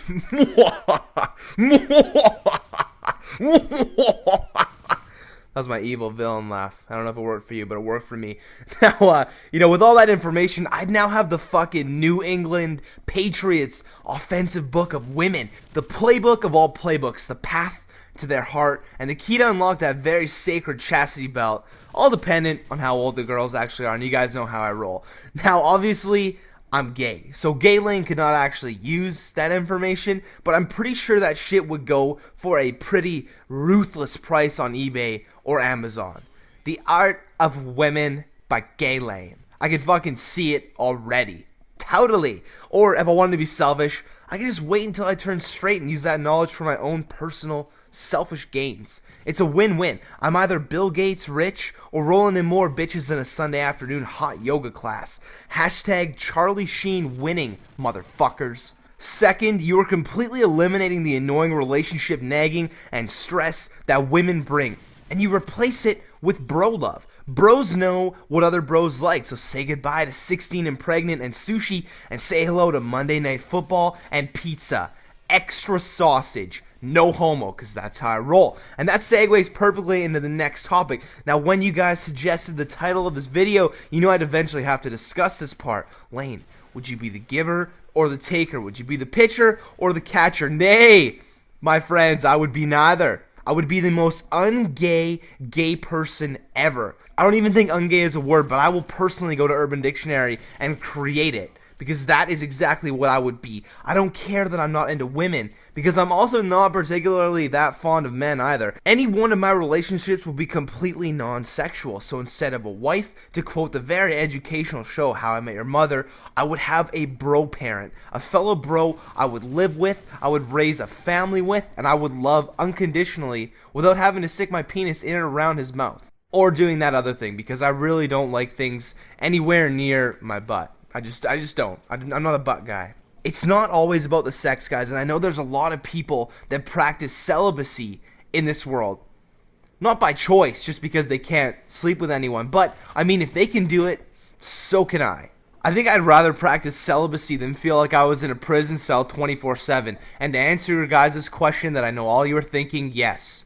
Every single bar of soap of mine would be on a rope. Safety first, guys, and that's one thing that I hope you'll always practice. So the third and final thing I would love about being totally gay is I could finally dance. Dance like I've never danced before. And I feel that being straight, I'm so censored with my body movements, and if I was gay, I could just, soar around the dance floor like a wild peacock. Spins, twirls, plies. Finally, my body could move. No more censorship. I would feel alive on the floor. And on that note, I really got to get off this topic because I think I'm going way too far into it. So anyways, guys, if you enjoyed this episode and would like to have your topic featured in the next episode, please use the comment section below and type in what you would like me to hypothetically be. I would also ask if you guys wouldn't mind taking a couple seconds to give me a like if you really like this video, and make sure to subscribe for future episodes. Thank you guys again so much for listening. I'm the Attack, and I'm like fully, totally out. What is up, mortals?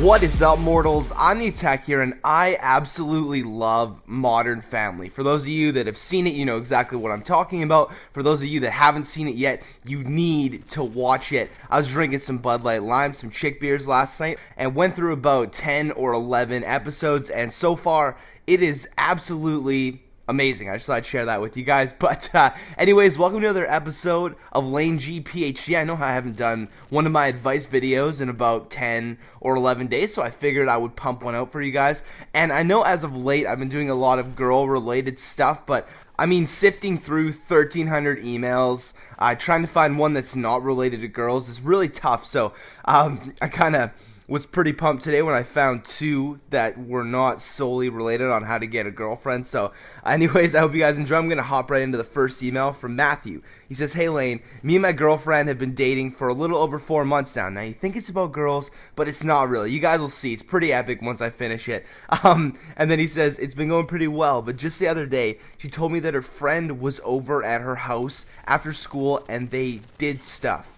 To get into a little bit more detail, her friend ate her out and fingered her. Wow. Just wow. My girlfriend didn't say whether or not she did anything to her friend. I don't know how I feel about this. I don't know if it would be classified as cheating. I just need some advice on how to approach the situation, whether I should break up with her or just get over it and say, you know, that's pretty hot. Thanks, Laine. Love from your mortal being, Matt. Wow, Matt. Just wow. That is one hell of a situation. And I know everyone else watching this video is feeling the same way as me, because in one way you're feeling, wow, that's fucking sexy, that's super hot, and then in the other way you're thinking, whoa, if that was my girlfriend, how the heck would I feel about that? Now, I have a little bit of experience with this. We used to party with this couple, and the wife was kind of promiscuous in a way, and this was the first time I brought my girlfriend to hang out with us to party with this particular group of people. And this girl comes up to me at about, 12 or 1 a.m. in the morning, and she says, I like your girlfriend. And I'm like, oh, thanks. She was kind of nervous coming out here, and she's like, no, I really like your girlfriend. And I was like, whoa, that's kind of creepy. But in the same way, you're like, damn, that would be super sexy. And that's something I had to deal with for 8 or 9 times after that, partying with the same group of people. Nothing never happened. Actually, one of my good friends, his girlfriend had actually hooked up with this same girl while they watched. And I mean, it's kind of different if you're watching, but if your girlfriend and this girl are kind of fooling around when you're not there, they don't maybe take pictures for you to make it a little bit more fun. I mean, wow, this question is really stumping me, because I don't know how I would feel if my girlfriend had ever, done that. Because, I mean, kissing another girl, Matt, I would say is okay. You don't have to get kind of mad about her kissing another girl. But, if there's a lot of sexual stuff involved and this is going to, continue, this is going to be an ongoing thing and you're not going to be able to get involved, I think that would be classified as cheating. I'm sorry if that totally, ruins your view on this whole thing, but maybe bring it up to her and ask her, like, yo, can I maybe get involved with this? Maybe can you either videotape it or can I be there with you? And if she continues to do it, on her own, then that is cheating on you. So sorry to ruin that whole situation for you, Matt, but best of luck in that one, because that is... I still, honestly, I'm, flustered right now just from reading that email. But thanks a lot for the email, Matt. On to the next email from John. He says, hey, what's up, bro? I'm a freshman in high school, and I'm friends with that kind of awkward, geeky group that always plays the game Magic and Xbox at any spare moment they get. This really bothers me because they never do anything like just hang out. And this isn't helping my chances with the ladies any bit. It's just hurting it. All the girls think these guys are geeks and they move away from them. I'm also friends with a lot of sports kids and cool kids and love to hang out with them and do what they want to do more. My question is, how can I start to hang out with more of the less geeky kids without hurting my geeky friends in any way? Any response would be bro-tastic. Your friend, John. Now, John, you ever heard of the term male comrades before women that sell their bodies for money? Or in your terms, probably bros before hoes. You're a freshman in high school, dude. You're a freshman in high school. And these friends, these geeky friends, I don't care how nerdy they are.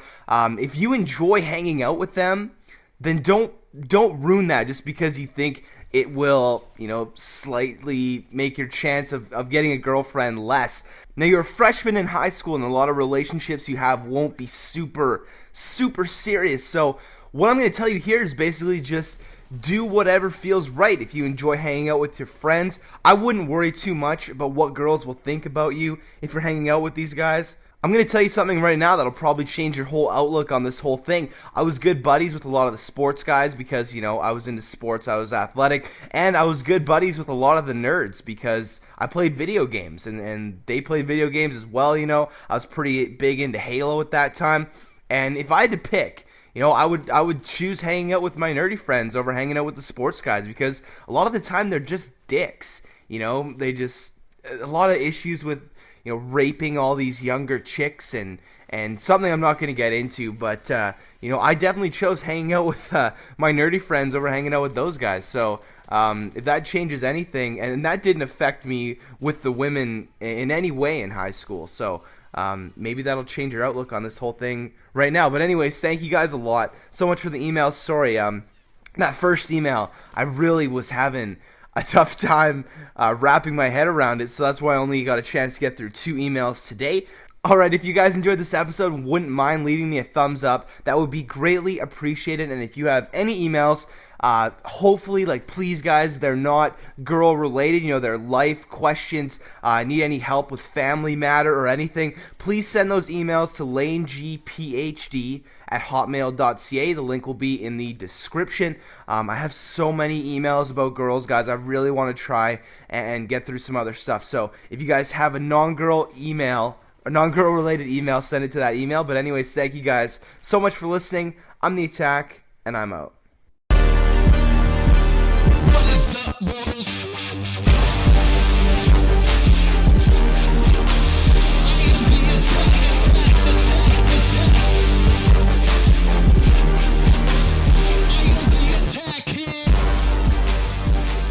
Don't ask questions.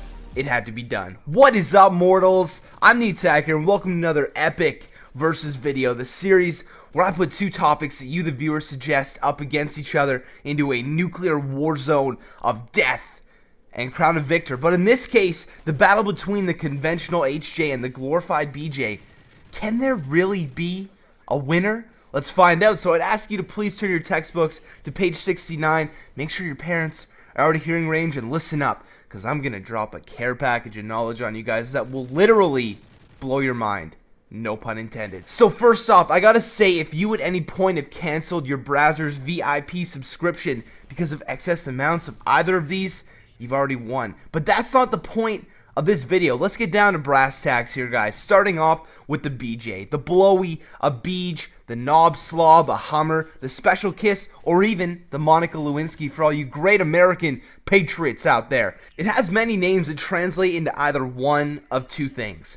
I love you so much, baby, that I will try this just for you. Or, for you romantics out there, I've had so many drinks that I will literally stick anything, and I mean anything, in and around my mouth. Hashtag penis. I need to throw up. Both of which are acceptable if done right. It's the execution of this particular move that makes it so special. And like I said, if done right, it can be the key to a man's heart. But if done wrong, it can be an overnight hospital trip, a skin graft, and a shit ton of plastic surgery. You ever hear of lockjaw? Yeah, it's real, and it happens to the best of us. 1 minute, you're sitting in your parents' van down by the beach at 2 a.m., getting a nice treat from a girl you just met, and the next minute, it feels like a ravenous alligator has escaped from the swamps, and its only goal in life is to clasp down on and around your junk. And you guys can laugh all you want until it happens to you. Another thing I'd like to bring your attention to is braces. Most common in the suburban LGs. I have braces up there in my list of world's most deadly weapons. Katana swords, nunchucks, atomic bombs, and of course, braces right there at number 4. To a man trying to hook up with an easier younger chick with self-esteem issues, braces are weapons of mass destruction. It's like an episode of Saw in her mouth. And no, I'm sorry, creepy old dying dude wearing hooded Hugh Hefner PJs.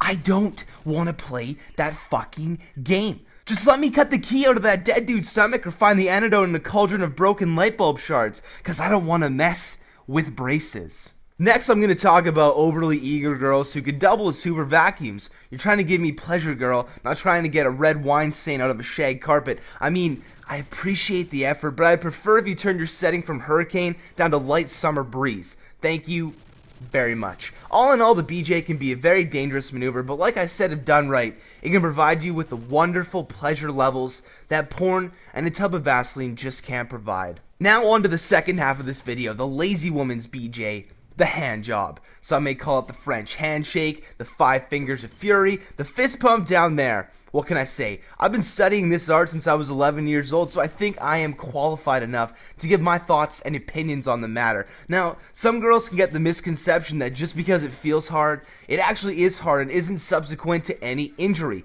You're not trying to squeeze the last dollop out of the toothpaste container, sweetie. And trust me, I've had girls that have literally held me at a death grip. It's like a fucking bank robbery hostage situation, and your dick just managed to get in the middle of things. Just let him go gently and we will give you the money. Then you get those girls that have a broken internal speedometer. 1 minute, it's a nice easy ride, top down in your convertible. The next, you're on the roller coaster from hell because their arm happened to have a seizure right in the middle of things. You're not trying out for a shake weight commercial, baby. You're being a good girlfriend. Now remember what I taught you.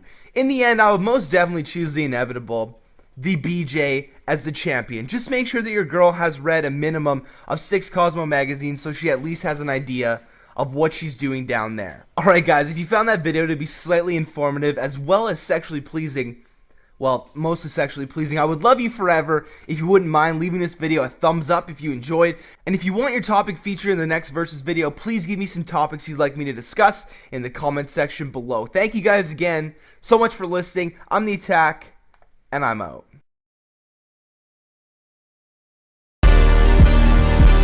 What is up, boys?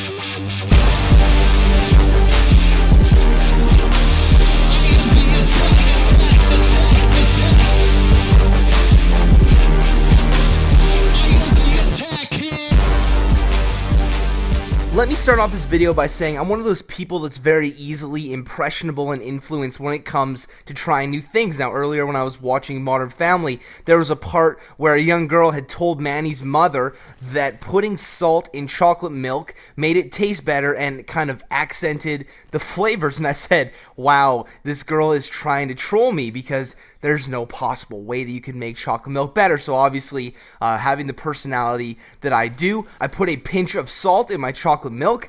Let me just say, guys, it tasted like chocolate milk with a pinch of salt in it. Touche, Modern Family, for that Inception troll. But anyways, what is up, mortals? I'm the Attacker. Welcome to another episode of Laine G PhD, the advice series that you guys come to because Dr. Phil is just a straight up sellout, making that network money.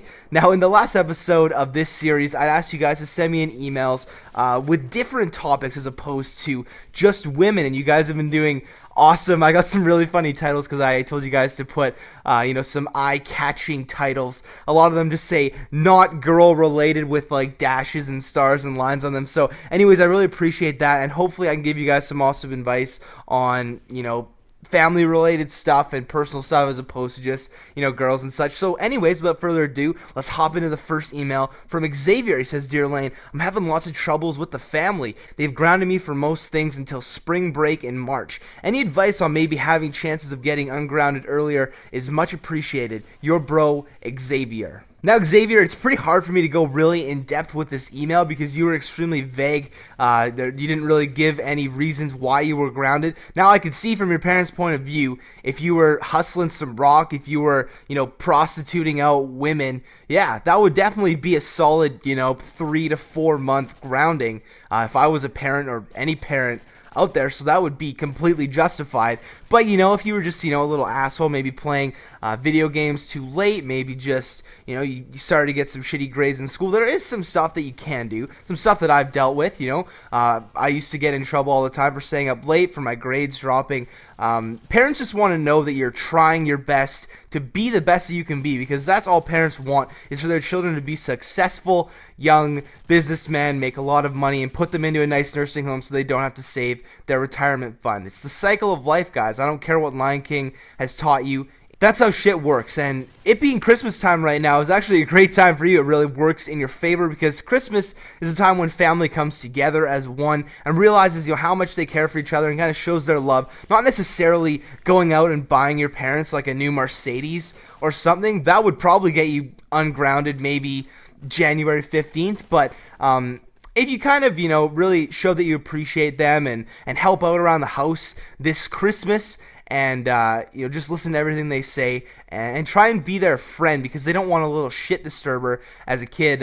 Parents just want to be friends with their children and, try your best to just be a nice little kid and get off their naughty list this Christmas. So best of luck with that, Xavier. Hope that advice helped you a little bit. Let's hop into the next email from James. He says, "Yo, bro, it's your mortal friend James coming at you with a question about my mom." I always love questions about people's moms. I hope this is going the way I think it's going. "Well, 2 months ago, I took my mother's credit card and ordered stuff online. Okay, definitely not where I thought it was going. But anyways, she found out about it, and because I suck at hiding stuff, now she does not trust me about anything I say or do. I don't know what to do about it. She's so mad at me, and nothing I do tends to change anything. I tried to pay her back, but she wouldn't accept my money. I don't know what to do. Please help, your bro, James. Now, James, what the fuck, bro? Have you and Xavier been talking before you guys sent your emails? You were extremely vague, as well, and it's really hard for me to judge a situation with what you gave me. But what I'm going to do is I'm just going to go ahead and I'm going to guess what you bought online. You bought a fleshlight, didn't you? It's okay. It's okay to buy a fleshlight, you know? Some people get lonely. They enjoy a piece of plastic that's shaped like a flashlight. It's very easily accessible. You can hide it places so no one can see. I'm just kidding. So I kind of get what you're saying. You know, you kind of want to show your mom that you're sorry and everything, but you know, by you trying to give her your money, she doesn't want your money because it's not the money in the first place that she's angry at. It's the whole principle of you sneaking behind her back to buy something online.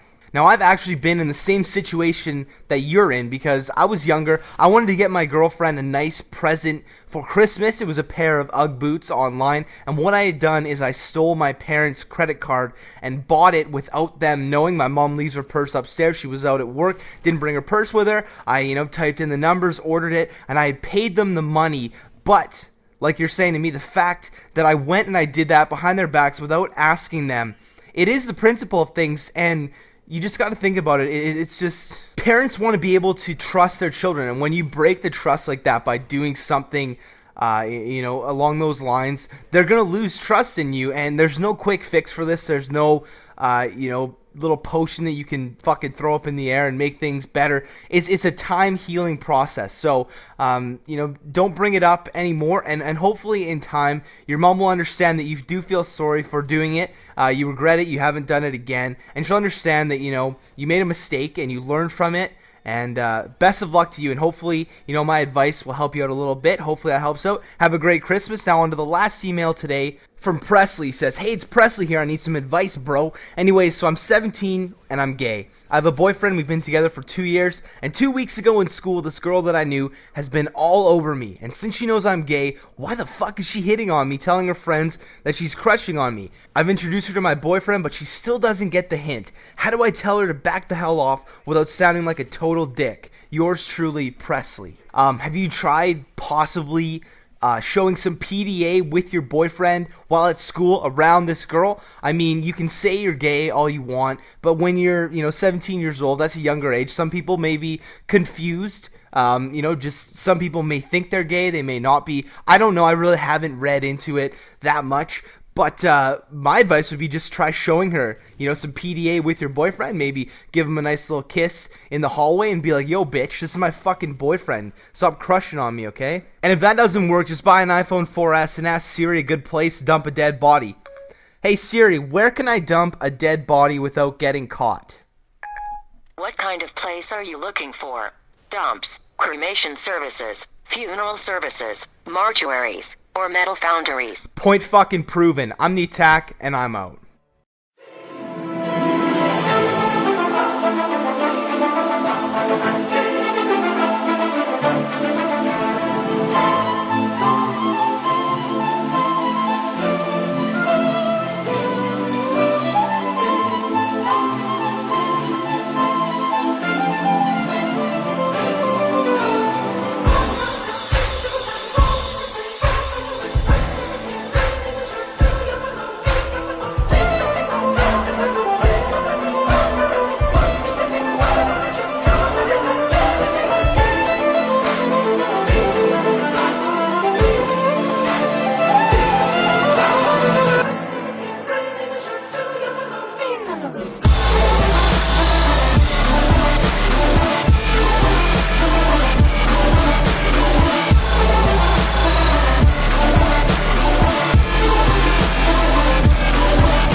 we go. This is Shoutcast 101 with your boy Deluxe. And let's go ahead and get into it. We're playing Search and Destroy on Village.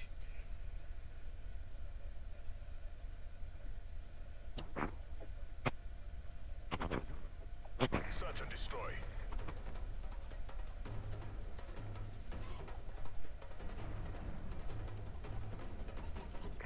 Here we go, ladies and gentlemen. Here we go. This is Shoutcast. It's your boy Deluxe. We've got an epic roster for you today, ladies and gentlemen. We've got IAmTheAttack. What's up, mortals? And we've also got Hellraiser. That's right. We've got a baby tits and a baboon up in our lobby. Let's go ahead and take it to the top like we never stop. Going backside, B-side over here. Got a guy just got sniped out of his mind. Got a guy drop shot, draw the win. That's what I'm talking about. That is what I'm talking about. Let's go ahead and take a look at it. We've got one guy down. They've got one guy down. They've also got a birthday party on the other team. This could be epic. High five over here, Hellraiser. Where you going, big fella? That's what I'm talking about. We've got, like I said, IAmTheAttack. What's going on, big fella? How's it going, buddy? It's going great, big dog. We've got Shoutcast going on, and we've got some Search and Destroy. That's enough to give a reach around to a little girl. You know what I'm saying? All right, here we go. Going backside, B-side. Like I said, we're going up here. Looks like they're camping their little dicks off over here. Yeah, that's right. Their little baby dicks everywhere, ladies and gentlemen.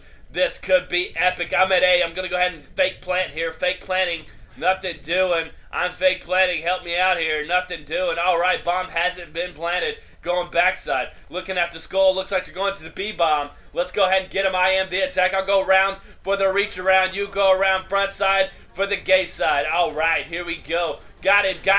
Going downstairs. That's the hit marker. Got him. See him going downstairs. Oh, my God.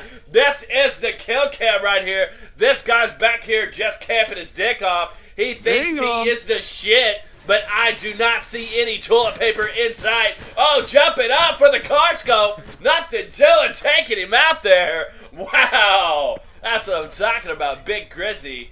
That's what I'm talking about. This is the second round. Let's go ahead and get into it. I'm rushing, but I ain't rushing. Going off the top for a wah-wah fakey ladder shot. Not gonna happen. Here we go, spinning and talking. Oh, man, I just landed that one like your mother landed in my bed last night, if you know what I'm saying. All right, going backside here. Wow, nothing doing. Two guys going down left side. Me and Attacker just pushing up and doing work. Nope, going down. All right, let's go ahead and jump on board here with IAmTheAttack. He's over here stabbing kids. All right, he is rocking the ACR, putting down the shot. Bam, bam, bam, bam, bam, bam, bam to the face. IAmTheAttack picking it up. That's what I'm talking about. Who you calling Chris Puckett, motherfucker? All right. Going backside, B-side, A-side here. We've got him. Let's go see what he's doing. He's camping. He's switching over to the MP9 suppressed here. Doing a YY fakey life shot. Sees him. Drops him. Oh, my God. That is IAmTheAttack with the awesome kill cam. Let's see it right now. He's checking his pants. Yeah, he's got a big boner. Spinning around on it. Got him to the face. Oh, man. That's what I'm talking about. Nice kill cam. That's what's up, mortals. He just got him and put him down for you real quick. That is IAmTheAttack. He is one bossy McBosserson. All right. Now, let's go ahead and talk to IAmTheAttack about what he's going to do for Christmas. What's up, IAM?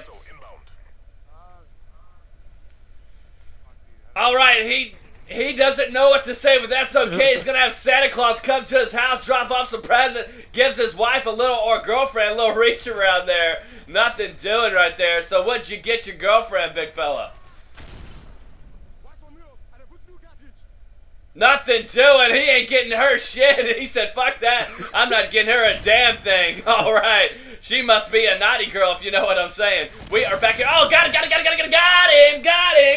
That's the final kill cam. We were trying to talk to IAmTheAttack about Christmas presents. It's talking about Christmas presents. I just gave this guy some shit. You know what I'm saying? All right, taking him down there. Fuck your mother right there, Rated. Shut up. All right, here we go. This is gonna be the last round, I think, because we are clutching these guys. It is 3-0, and we're clutching them big time right here. Go ahead and pick up the bomb. I'm gonna go ahead and follow Attack. He's running backside, B-side, nothing doing. They got a seduced mod sending me messages all over the place. Nothing happening there. I'm going to go ahead and put down the beepity beep beep on Sesame Street. Nothing going down there, nothing on the radar. I'm going to go ahead and pick it up here. Nothing doing. All right, I'm rushing A, rushing like I said earlier. Oh, man, I'm at A. Nothing doing. Come plant the bomb. Go to B, you dumbass. What the hell? Here we go. Let's go backside. B-side here. Oh, man, we got just went up the hill. I think maybe might be seeing things. Yeah, I'm seeing things. There's still a guy AFK in the back. All right, it's a 2 guys going. There's 2 guys left. Let's see what happens here. Oh, Claymore to the face. Don't kill this guy. All right, put him down there. All right. Boom! Got him for the final countdown. Let's take a look at it. Speaking of presents, I just gave this guy a present. IAmTheAttack takes care of him. And I said, how you doing? To the face. All right. Wow, that was awesome. That is another episode of Shoutcast 101 with your boy Deluxe. And remember, guys, go fuck yourself. All right. What is up, mortals? I'm the Attacker, and I really hope you guys enjoyed that episode of Shoutcast with Deluxe. I gotta say, it's one of my favorite series in all of YouTube land, so I decided to contact him and asked him if he would mind doing an episode with me in it. Now, I decided just to play and not to kind of color commentate for him, but if you guys want to watch more episodes of Shoutcast, and they're fucking hilarious, you guys will enjoy every single one of them. There will be a link on the screen. Hit that little yellow subscribe button. It'll bring you right to his channel, or you can click the link in the description, and you can go check out all the Shoutcast episodes. But I just want to thank you guys so much for listening. I hope you enjoyed again. I'm the Attack, and I'm out.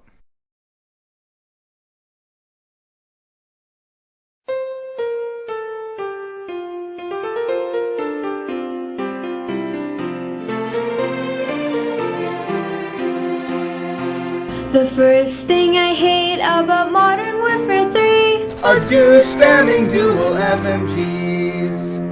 the second thing I hate about Modern Warfare 3, 2 boosting noobs and some Dude spamming dual FMGs. the third thing I hate about Modern Warfare 3, 3 fanboys, 2 boosting noobs and some Dude spamming dual FMGs. the fourth thing I hate about Modern Warfare 3, 4 host migration, 3 fanboys, 2 boosting noobs and some Dude spamming dual FMGs.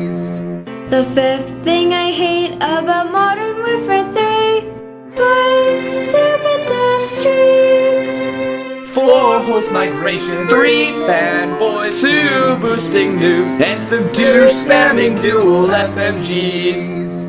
The sixth thing I hate about Modern Warfare 3, 6 campers camping, 5 stupid death streaks. 4 host migration, 3 fanboys, 2 boosting noobs and some Dude spamming dual FMGs. The seventh thing I hate about Modern Warfare 3, 7 panic snipers, 6 campers camping, 5 stupid death streaks. 4 host migration, 3 fanboys, 2 boosting noobs and some Dude spamming dual FMGs. The eighth thing I hate about Modern Warfare 3, 8 laggers lagging, 7 panic snipers, 6 campers camping, 5 stupid death streaks. 4 host migration, 3 fanboys, 2 boosting noobs and some Dude spamming dual FMGs. The ninth thing I hate about Modern Warfare 3, 9 tubes of tubing. 8 laggers lagging, 7 panic snipers, 6 campers camping, 5 stupid death streaks. 4 host migration, 3 fanboys, 2 boosting noobs and some Dude spamming dual FMGs. The tenth thing I hate about Modern Warfare 3, 10 shitty maps. 9 tubes of tubing. 8 laggers lagging, 7 panic snipers, 6 campers camping, 5 stupid death streaks. 4 host migration, 3 fanboys, 2 boosting noobs and some Dude spamming dual FMGs. The 11th thing I hate about Modern Warfare 3, 11 disconnections. 10 shitty maps. 9 tubes are tubing. 8 laggers lagging. 7 panic knifers. 6 campers camping. 5 stupid death streaks. 4 host migration. 3 fanboys. 2 boosting noobs. And some douche spamming dual FMGs. The 12th thing I hate about Modern Warfare 3. 12 spawns. 11 disconnections. 10 shitty maps. 9 tubes are tubing. 8 laggers lagging. 7 panic knifers. 6 campers camping. 5 stupid death streaks. 4 host migration. 3 fanboys. 2 boosting noobs. And some douche spamming dual FMGs.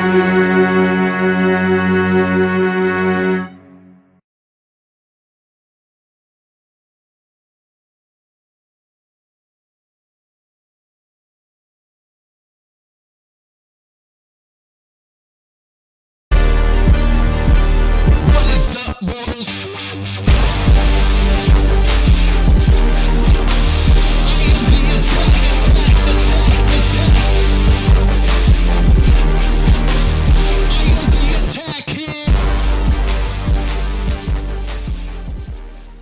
Hey guys, Mrs. Attack here, playing my 3rd game of Call of Duty. Read it and weep. Right there, right in front of you. I know. I'm trying to get around the track. The track, he's right to your left. Go get him. Oh yeah. Yeah. I was reloading, you jerk. So not even fair. He's gonna die. Terrible death. I know. Go get him. Oh, fuck me. Yeah! I think I'm in love. Ah! He's shooting me! Oh!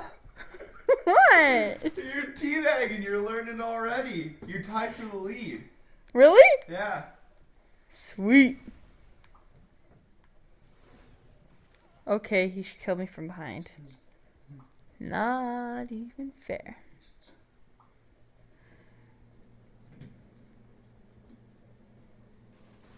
Oh! Somebody was in here. There's bullet holes everywhere. Why are we in a mall? Okay, we're not in CSI Miami. You're not tracing for semen there. Just go find someone. I'm trying. I'm going towards the red dot. Escalator. Oh, I saw bullets. Oh, he was hiding. What a jerk.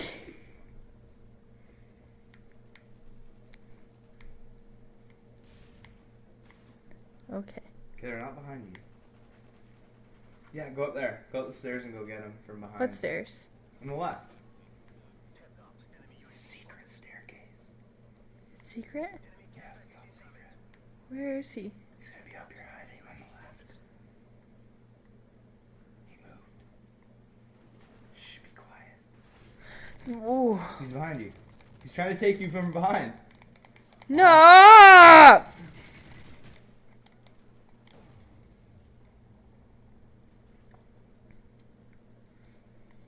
I'm gonna kill someone. Where is he? Where is he? He said enemy assault.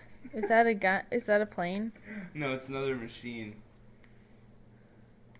Right there. Okay. Oh, shh. Ah! Okay, why is it so hard to find them? Ah! Okay, get up. Okay. There we go. Am I crawling? Yeah. Oh, damn it! Go get your revenge on him. I'm gonna go kill somebody, kill somebody, kill somebody.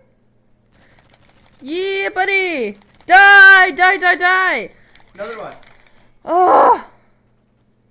Remember, you have that launcher too. Oh, right. Which one is that again? Why? Yeah. Why did he kill me so fast? It took like one bullet. You have a UAV too. What's that? A radar. What button do I press for that? Right on the D-pad. Ugh! right on the what? On the D-pad, on the pad. Fucking only thing you can press right on. Right there, baby. Oh.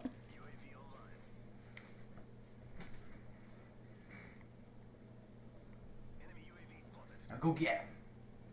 I'm just where? Right beside you. Behind you now. Look at your radar.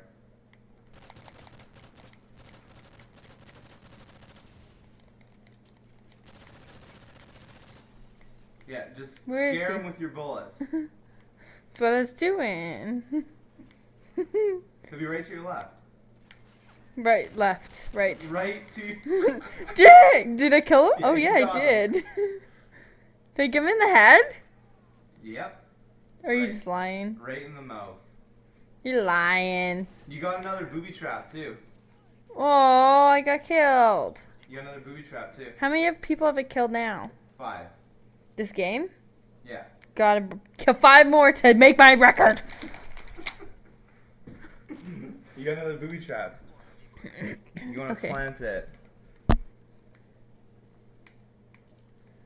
There you go. Now you're gonna booby trap them. Okay. Oh, he was hiding in the corner.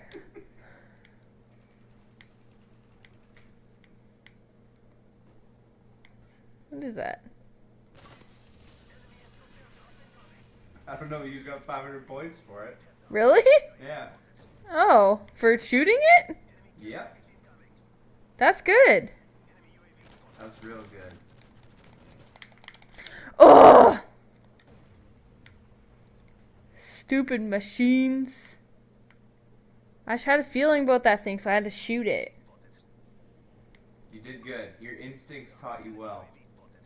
It's like on an escalator. Okay.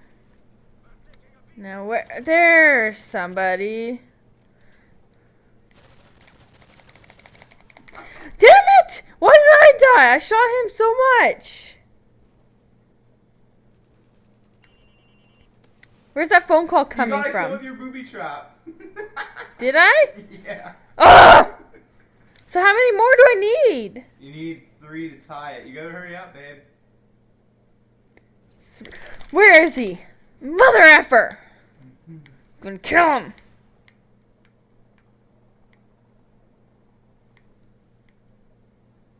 I can't see them on that top screen thingy. In front of you. Oh. I'm shooting a planter now. F my life.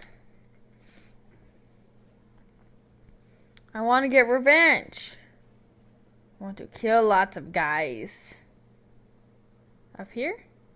Yeah, he's gonna be in the corner. Remember where he got you before? Keep going. Keep going. Yeah, he's gonna be on the left. There. Yeah! Aw, he got me! How the hell? I was sneaking up on him.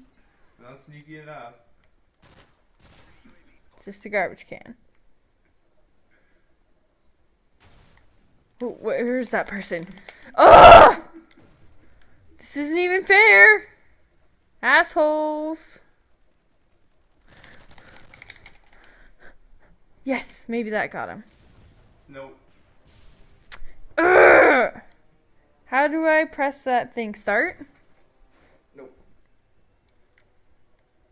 Back?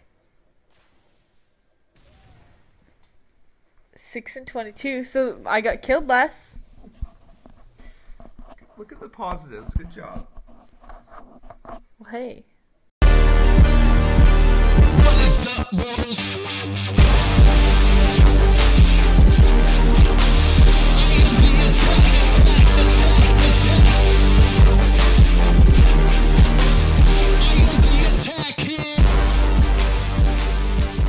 What is up, mortals? I'm the Attack here, and I'm sorry, guys. I feel like an alcoholic parent. I feel like I've been neglecting you guys. I feel like it's been forever since I've held you tight and whispered into your ear, I love you, and I'm proud of you. No homo. But that all changes today, my friends. I'm so sorry. I've been really busy with the holidays, with family and such, and I really haven't had time to pump out any of my series videos for you guys. That's why you guys got a nice happy Christmas the other day and a video of my girlfriend playing MW3. But is back to the old meat. We're going to hit this off with an episode of Laine G PhD because I know you guys enjoy that so much. So without further ado, let me hop into the first email from Sebastian. He says, "Hey Laine, I was wondering if you could help me with a problem with my dad and family." Of course, Sebastian. That's what I'm here for. So he says, "My parents split up around 2 to 3 years ago, and recently my dad got this girlfriend and he started to give 100% of his attention to this chick. He's acting like he doesn't have children and recently told me he's going to ask this chick to marry him. I need help on how to approach the situation. Should I be cool with all this stepmom thing, or should I just not give a shit? Thanks for reading this, man, and keep up the great work. Your friend, Sebastian." Now, Sebastian, the first thing you got to take into account here is this chick hot enough that when you turn of age and daddy's at work, you can have a little fun of your own? I know your dad, is divorced from your mom, wants to have some fun with this new chick, but that doesn't mean you can't have fun either. I know exactly where you're coming from, man, because when parents do get new girlfriends, they kind of feel like they started this whole new family, and the fact that you're associated with his ex-wife, he kind of wants to steer away from that. It doesn't mean that he cares about you any less. I mean, when my dad got 2 dogs, and I know that's completely different than a new wife, but when my dad got 2 dogs, he literally spent every waking moment trying to make them the happiest dogs ever. They had Christmas pictures together, family photos with the 2 dogs. The only way that you and your dad are going to continue to get along or re-get along, I really don't know the exact term for that, is if you do accept his decision to marry this new chick, because that's what's going to make him happy. And eventually he'll realize that, you are his son and he does love you. But right now he's just trying to give all of his emotions and all of his feelings and love to this girl because he does care about her. And that's something that you're just going to have to accept. And if you're not okay with it, then you have to let him know. And at least, you're honest with him and you tell him exactly how you feel, because although he may be upset about the way you bring it up, he'll respect your decision and your thoughts, and hopefully you guys can work out something so it works for the both of you. So anyways, best of luck with that situation. On to the next email from Max. He says, "Hey, my name's Max and I have a major girl problem. I've worked with this girl for 1 year and we became really good friends. A few weeks ago, I asked her to my formal dance and she accepted. For the past 6 months, I've been crazy about her. We talked every night and every day. Last month, I told her that I liked her, but she got out of the relationship that ended badly because her boyfriend cheated on her many times. So when the formal finished, there were some massive parties everyone went to and got drunk. Then, out of nowhere, she kissed me. Twice. Then she tells me she has friends with benefits with 2 guys and likes one guy that doesn't like her back. She said she would go out with me but thinks that she would cheat on me, and I sort of think that as well. Should I just leave her alone or move on and keep pursuing this relationship? A response would be great, but putting it on your show would mean the world to me. From your biggest fan in Australia, Max." Yep, that chick is definitely insane. Now you gotta ask yourself a question, Max. Would you be okay if you guys started to, really get along, started to get into your relationship, and then she cheated on you? Because if she's saying she's afraid she's gonna cheat on you, and you're afraid she's gonna cheat on you, why even start things in the first place? I know there's that whole thing where, the guy wants to have that experience where he turns, the stripper from Nashville, Tennessee into some big type business woman and kind of changes her whole lifestyle. And in your case, you change this whore who wants to sleep with anyone into a family girl, someone you can bring home to mom, and an all-around nice girlfriend. But from hearing exactly what you said, I think there's no relationship in the future for you guys. She clearly has gotten fucked up in the head from her ex-boyfriend cheating on her, and she just wants to sleep with anything that moves. Maybe even, anyone that still has a pulse and is breathing. So, sorry to kind of call down this girl, but that's a situation you really don't want to get yourself in, because in the end, you're going to be the one who's going to be getting hurt, and she's going to be the one banging some guy that you want to kill and murder, and then you'll end up going to jail, and it's just downhill from there, Max. So, with my advice, get out of there while you still can. But thanks a lot for the email. On to the last email from Aggie. He says, "Hey Laine, I'm 17 years old. My girlfriend is 16. Around 3 weeks ago, she called me up and said she had a surprise for me. When I came to her house, she had this crazy vibrator with 3 speeds and a replaceable penis. She said if I played with her a little using that, she'd let me have some later. I didn't get anything but a BJ. I didn't get anything but a BJ? What kind of statement is that, bro? There's a lot of us out here that aren't getting anything, so appreciate what you're getting.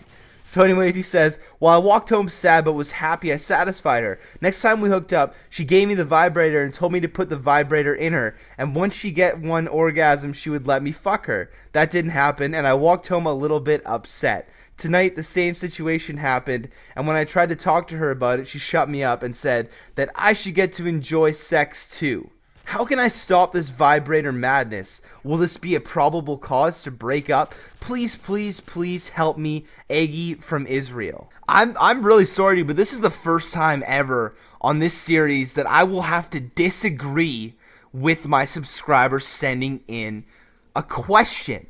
I have 15,000 people that are going to be watching this video that will disagree with you and be like, what the fuck? Let me do a little poll here. For everyone watching this video right now, how many of you would enjoy if your girlfriend wanted to spice up your sex life by bringing toys in? Raise your hand, and by raise your hand I mean either hit that like button or write fuck yes in the comment section below.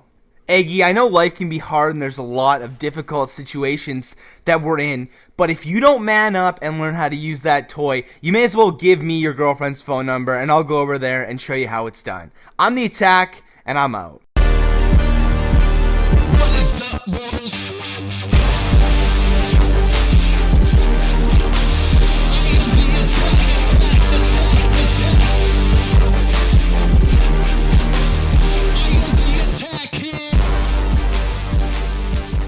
What is up, mortals? I'm the Attack here, and welcome to another episode of Laine G PhD. Now, I'm not usually one who likes to reflect on previous episodes, but in the last video, we stood up, we raised our hands, and we hailed fuck yes to having a girlfriend that brought toys into the bedroom. Now, as suspected, we had a few bros out there who objected to our movement by saying, "That bitch isn't respecting his feelings, he has needs too." Now, let me just say this, he's 17, has a hot Israeli girlfriend. I'm just going to say she's hot for the purpose of the story. I really don't know what she looks like. I haven't seen any pictures yet. And he's complaining about her using a vibrator. I'm just going to put this out there for all you haters. At least it's not another guy. Okay, I'm glad we got that out of the way, so I'd ask everyone to calm down. Just calm down! And let's read some fucking emails. The first email today is from GIRLS Burris. That's not your real name. That can't be your real name. If it is, that's slightly impressive. Anyways, he says, "Hey Laine, my mom's been seeing this guy for a long time now, and she really likes him. I think he's a cool guy too, but there's some problems. He's loaded, too fucking loaded with cash. Christmas was the second time we've ever met up, and he got me an Xbox Modern Warfare 3 Elite Edition. I really didn't need them because I'm a PC gamer. Yeah, I'd be really fucking pissed off too if some rich ass guy banging my mom bought me an MW3 Elite Xbox. I feel your anger. But anyways, I like him, but I'm shy. I need some tips on how to get him to like me faster. Your bro, Christian." See, you're a liar. Your name isn't GIRLS Burris. I caught you in the act. Now, besides the whole I'm a PC gamer and don't need a Modern Warfare 3 Elite Edition Xbox, I got you, bro. You got a new guy in your life, your mom's really happy, and he's trying to spoil you with these gifts, and you really don't know how to accept them because you kind of feel guilty. You don't feel that he needs to show you that he cares about you by buying you things. Let me just say this, he is in the same position that you are, because you're not his child and he's trying his best because he loves your mother or whatever, it's just banging your mother or something, and he wants your approval. You want his approval as well. So both you guys are in the same situation. What I would say is, it's after Christmas. He just got you this nice gift. Maybe next time he's over, next time you guys see each other, just say, "Hey man, thanks for that Xbox. Like, I really didn't need it, but I really appreciate it." And maybe, say to him, "Let's go mini golfing. Let's go do this. Let's go grab a cup of coffee or whatever and talk, because I know you care about my mother and I want to get to know you. And hopefully this whole relationship deal can work." And let me just stress, he's as uncomfortable and scared as you are, and both you guys want to make it work, as showed by his amazing gift and by your email. So I hope that works out. Best of luck, Christian, and thanks a lot for the email. On to the next email from Mark. He says, "Hey Laine, there's this kid that goes to my school and he's kind of out there. He has some anger issues and other weird shit, like he thinks he's an elf. He's quite muscular and calls himself a meathead. Well, That's exactly what he is. My friend said some stuff to him that made him want to fight my friend, and this still may or may not happen, but my friend is really not much of a fighter. I'm taller but not quite as muscular as this so-called elf, and I don't know what to do. Should I defend my friend if he approaches him and fight him, or tell him to fuck off and return to Santa's workshop? Thanks, Laine. Well, Mark, it sounds like he's an angry elf. Epic movie quote, thanks to my girlfriend. Now, we were sitting here a couple minutes ago, and I said, baby, what's that movie where Will Ferrell plays an elf? And she just looks at me with this stunned look and says, elf? It was right on the tip of my tongue. But anyways, getting a little bit off topic here. It's kind of fucked up that he thinks he's an elf, but... So being in that situation, I've always found that trying to be the mediator, trying to be the guy who breaks up the fight, tries to make the fight not happen, always ends up getting stabbed or shot in the face. You know, there's a lot of people that try to act the hero, try to be, you know, like I said, the mediator, and try and, you know, stop the violence, but they just get themselves in the middle of it and end up getting in trouble. You know, a lot more than would have been if they would have just let the two guys hash it out. Now, like you said, there may or may not be the fight. What I think your friend needs to do is just either man up and fight this little fucking midget elf, or he needs to, you know, talk to him and be like, bro, I don't want to fight your elf ass. My advice would just be stay out of it. You know, obviously going by the bro code, you got to be with him there if the fight actually does happen to help him out in case it gets out of hand. But as for the situation right now, there's no fight plan, there's no nothing. So I'll just kind of stay out of it, be supportive for your friend, and best of luck to him. Thanks a lot for the email. On to the last email today from Michael. He says, yo, what up, Laine? Michael here. I have an interesting story, and I don't know what to do. I was at my friend's house the other day about to go out. I was going to get my wallet and didn't know where I left it, so I asked his mom where she put it. She said her room, so I went upstairs and started looking around, and I found a dildo and freaked out. We left, and I was just speechless. I can't really confront her about it, but I can't look at her the same now. I've known him and his mom for at least 10 years, and I don't know what to do.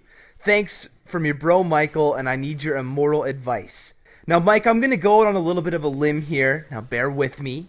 You know her for 10 years. She's comfortable around you. She has these toys. Is the husband out of the picture for this story? We're just going to assume that he is. Maybe she's just a little bit lonely. You know, like I said, she's comfortable around you. Maybe you could help her out with that, if you know what I'm saying.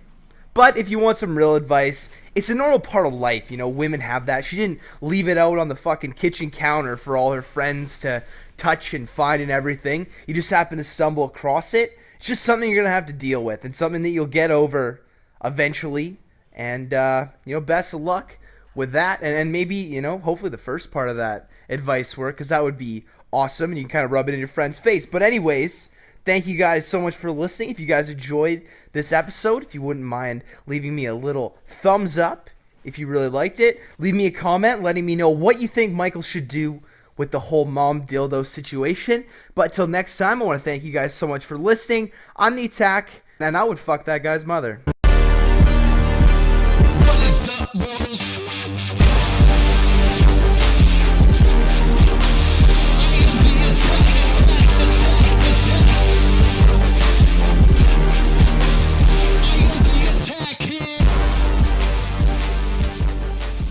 The names of the people involved have been censored to protect their identities. The events that transpired in the story are true. Viewer discretion has been advised. I honestly don't even know what that was. Sometimes when I get bored, I like to add things to my videos that I don't even remember adding to them. It's like I'm sleepwalking in Paranormal Activity, and I just start spewing bullshit out of my mouth. But anyways, what is up, mortals? I'm the Attack here, and I haven't done a story time video in a long time. You know, sitting cross-legged around a fire, holding a guitar, while you guys are roasting marshmallows out in the wilderness. That's how I started my channel, and I kind of miss that. So I'm going to pop a little story tonight that, you know, is of epic proportions, like seen in the intro. The people involved have been censored to protect their identities. Even though I'm like 42% sure that one of them will come across this video and get angry at me for it. So without further ado, let me hop into this story. It was the Halloween of 2010, and myself and Mrs. Attack were going over to some mutual friend's house for a nice little costume party. I dressed up as G.I. Joe. She dressed up as G.I. Jane. In reality, I dressed up as some dude wearing a cutoff shirt with a fucking bandana, some face paint, and a bullet vest with real gun shells in it. The G.I. Joe part was basically just a name I really couldn't label myself. Some dude who's trying to show off his muscles by wearing a cutoff shirt. And as for G.I. Jane there, little Miss Attack, she was just wearing some tight-ass yoga pants, some high boots, and a tight black shirt. So we decided to call her G.I. Jane. Why not? So we go over to the house, start partying, start having some drinks. I really didn't know anyone there besides the owners of the house, which were our mutual friends from work. Everything was normal at the beginning, you know, everything was going fine, just hanging out, having some drinks, just everyone's partying, having a good time. And then things took a little twist to the weird side. The camera came out and they decided, hey, let's take pictures. And not your normal type of pictures where it's like, okay, everyone smile and make like the cute little raw kitty faces Halloween. Like the pictures where you're sexually touching people as a joke, but really you're doing it because you actually just want to sexually touch them. And I knew for a fact that the owner of the house, and he's a good guy, I have nothing against him, but he has some weird fantasy with my girlfriend. And he has a girl that he lives with. She's a lovely, nice girl, beautiful woman. She's a pole dancer. She's got a great body. But for some weird reason, he finds it, you know, just awesome to touch my girlfriend in sexual ways. And I know for a fact that I could one punch him and just have him in the hospital pissing into a tube for a month, but I'm okay with it. I don't mind it. But he took things a little bit too far. There's this move called the Eiffel Tower where the girl kind of goes into a table position, has her head in the one guy's crotch and her ass in the other guy's crotch, and he was just like pulling these Eiffel Towers out everywhere. And my girlfriend was pretty wasted, so you know, she really didn't have control of her body. And then, you know, that was kind of okay, I guess. Not super weird. People just want to take some pictures, have some fun on Facebook. But then things took another turn for the weird. He basically begged me and my girlfriend to have sex in his shop because his girlfriend would not do that with him.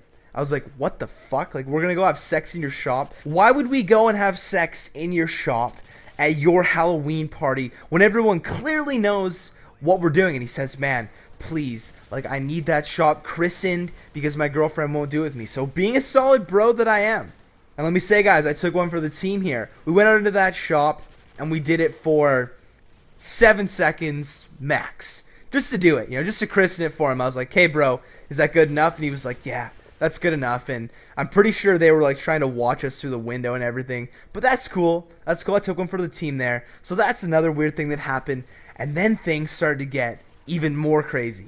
One of the dude's girlfriends there was a little bit too into me. You know, I was being nice. I was just talking to her. My girlfriend was out hanging out with her friends. And I was just having a nice conversation at the time. I was a car salesman. You guys didn't know I sold cars at the time.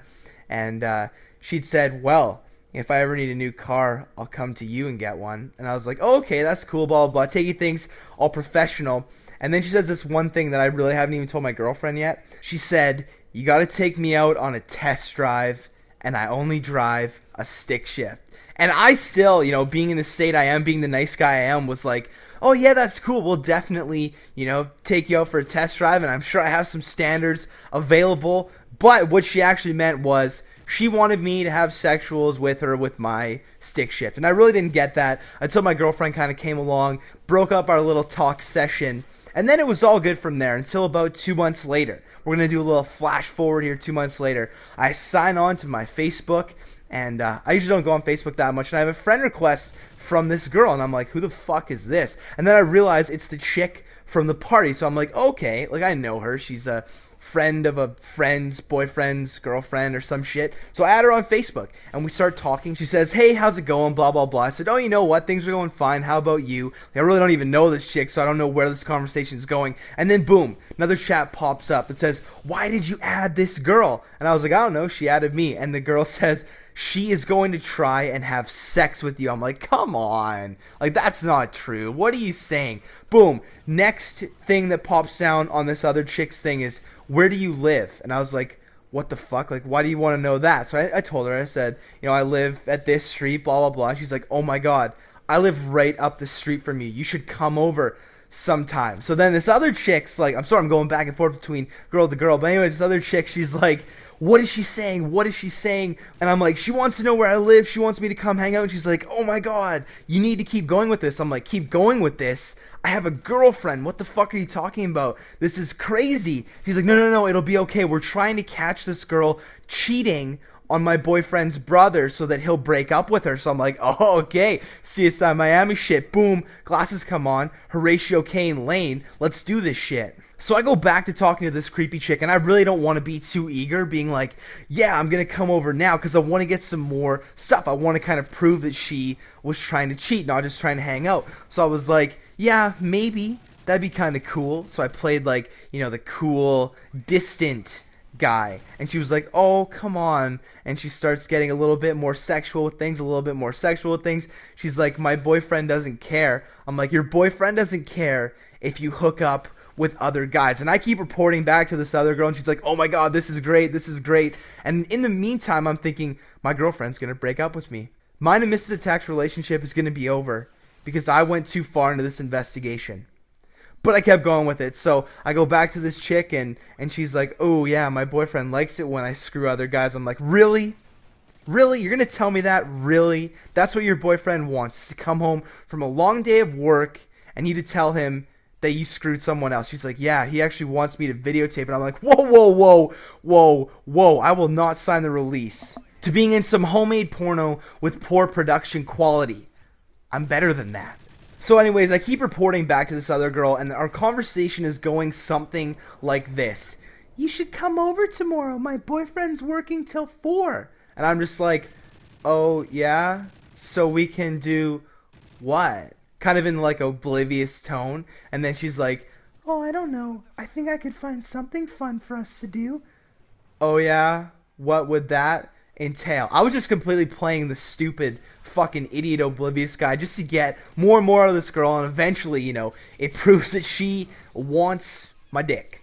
She wants my dick, and I report back to this other chick, and she actually did me a favor. She phoned my girlfriend, and she's like, listen, Mrs. Attack, I did something bad. Like, Laine has been sexting with this girl over Facebook, so I can get some dirt on her so that, we can break up this relationship that's going on. She keeps cheating on her boyfriend, blah, blah, blah. And my girlfriend's just like, what the fuck are you talking about? Laine was doing what with some girl? Like, fuck that. So she comes home, and we ended up talking about it. She was really understanding. I showed her the conversation, and it was funny as hell. And this girl, for the next 2-3 weeks signing on Facebook, had tried to get me to come over and make a sex tape with her. And she literally lived a 2-minute walk up the road. Every time I drove downtown, I drove by her house. So it would have been completely convenient, but I'm not a huge asshole. So anyways, I hope you guys enjoyed that episode. I love just telling random ass stories. And, I hope you guys enjoyed that one. It was funny as shit, everything that was going on. So if you enjoyed it and you guys like these stories, please give me a thumbs up because I love telling them. And leave me a comment letting me know, what would you guys have done in that situation? How would you have dealt with that crazy bitch? But anyways, I want to thank you guys again so much for listening. If you haven't subscribed, make sure to hit that subscribe button right next to the push button, receive bacon. I promise your bacon's in the mail. But anyways, thank you guys again for listening. I'm the Attack, and I'm out. What's up, boys?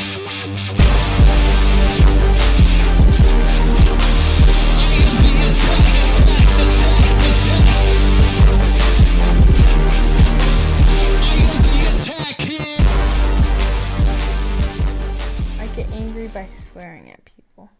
You mad, bro? You're the team leader? F you, I'm gonna kill you. Go wrap presents, you gay homo faggot. I gotta see this. It's too funny. Hey guys, Mrs. Tack here. This is my 4th game of Call of Duty ever in my life.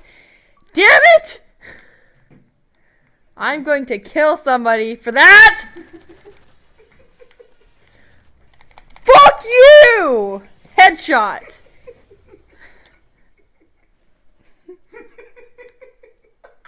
What?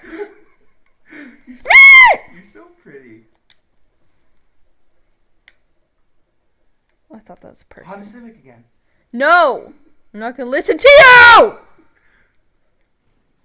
What? Yelling. Yeah, but he killed me.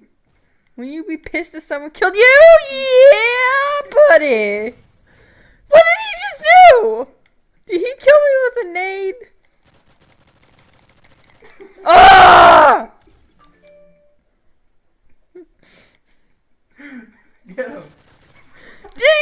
You got him. Did I? Yeah, you have But 4 he- kills already. I have 4? Yeah, you did. Did I kill all of them? Yeah, you did. I thought they were killing me. Yeah, they are, but you're killing them too. Oh. Okay. That makes it a little bit better. But these punks are gonna pay. Yeah, you heard me, punks. Who's shooting at me? Is he up? No, Where is he? He's dead. He's dead? You gotta reload. Press X. There you go. You have another UAV too. Yeah! You put him in second chance. Go back up and kill him. He's up the stairs right there. On your Second right. chance? What's that? Right there. Kill that guy. And then go back up the stairs to your right. To your other fucking right. Who taught you directions? I was shooting that guy! It looked like he was gonna get back up. Okay, you got another booby trap. Throw it down. What did I do again? There. And then you got another UAV too. Now go kill people. Now. You can't. Can't go that way. No.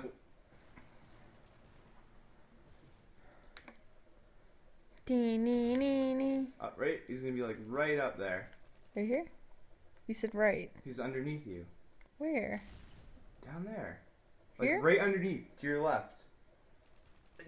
On the bottom step. Like go oh jump off. There you go. Jump. A.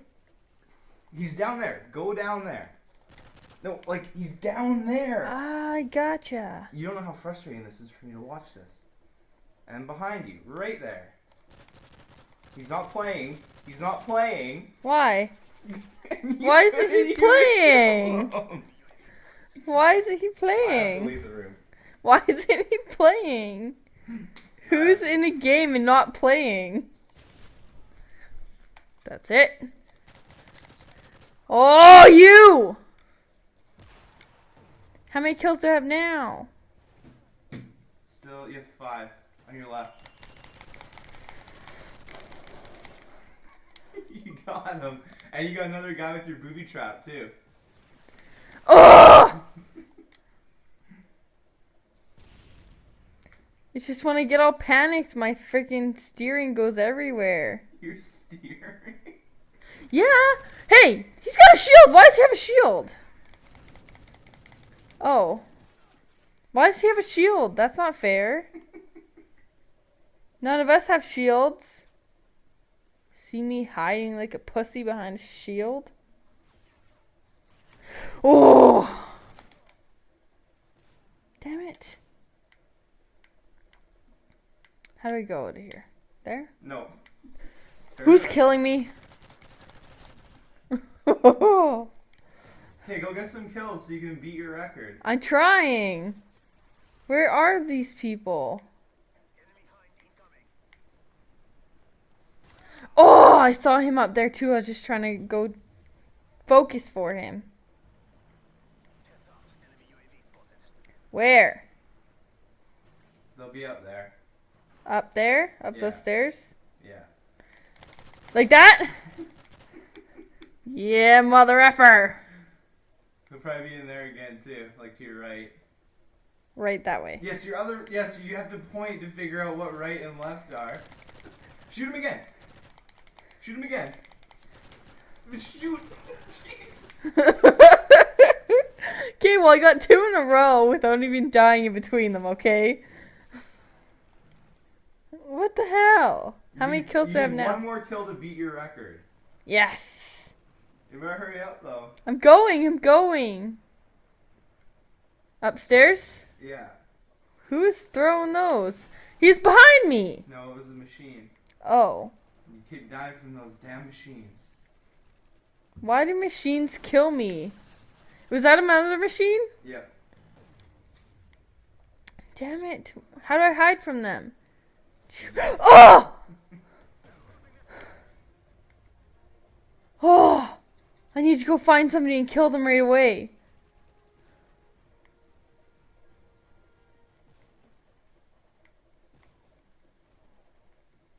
Nope.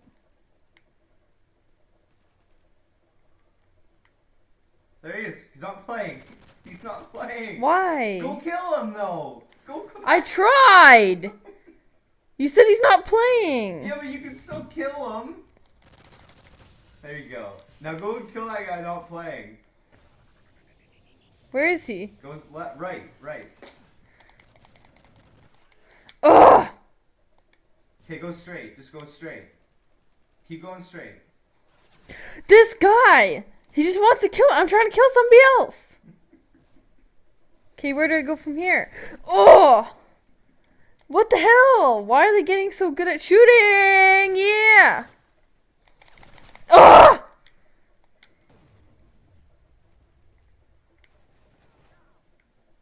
Yeah? You guys wanna F with me? Where are you? I hear shotguns.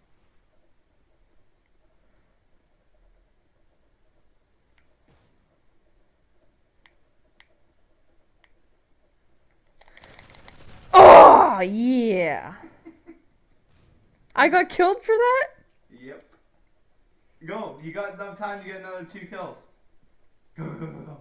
I'm running. Where's... I saw somebody. Right there. Nice, baby.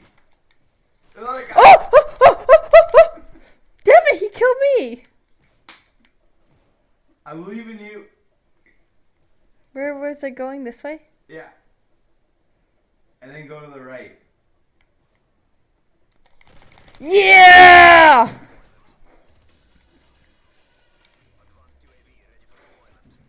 Right there. Come on, baby. Come on, baby. Damn it! He's better at steering than I am.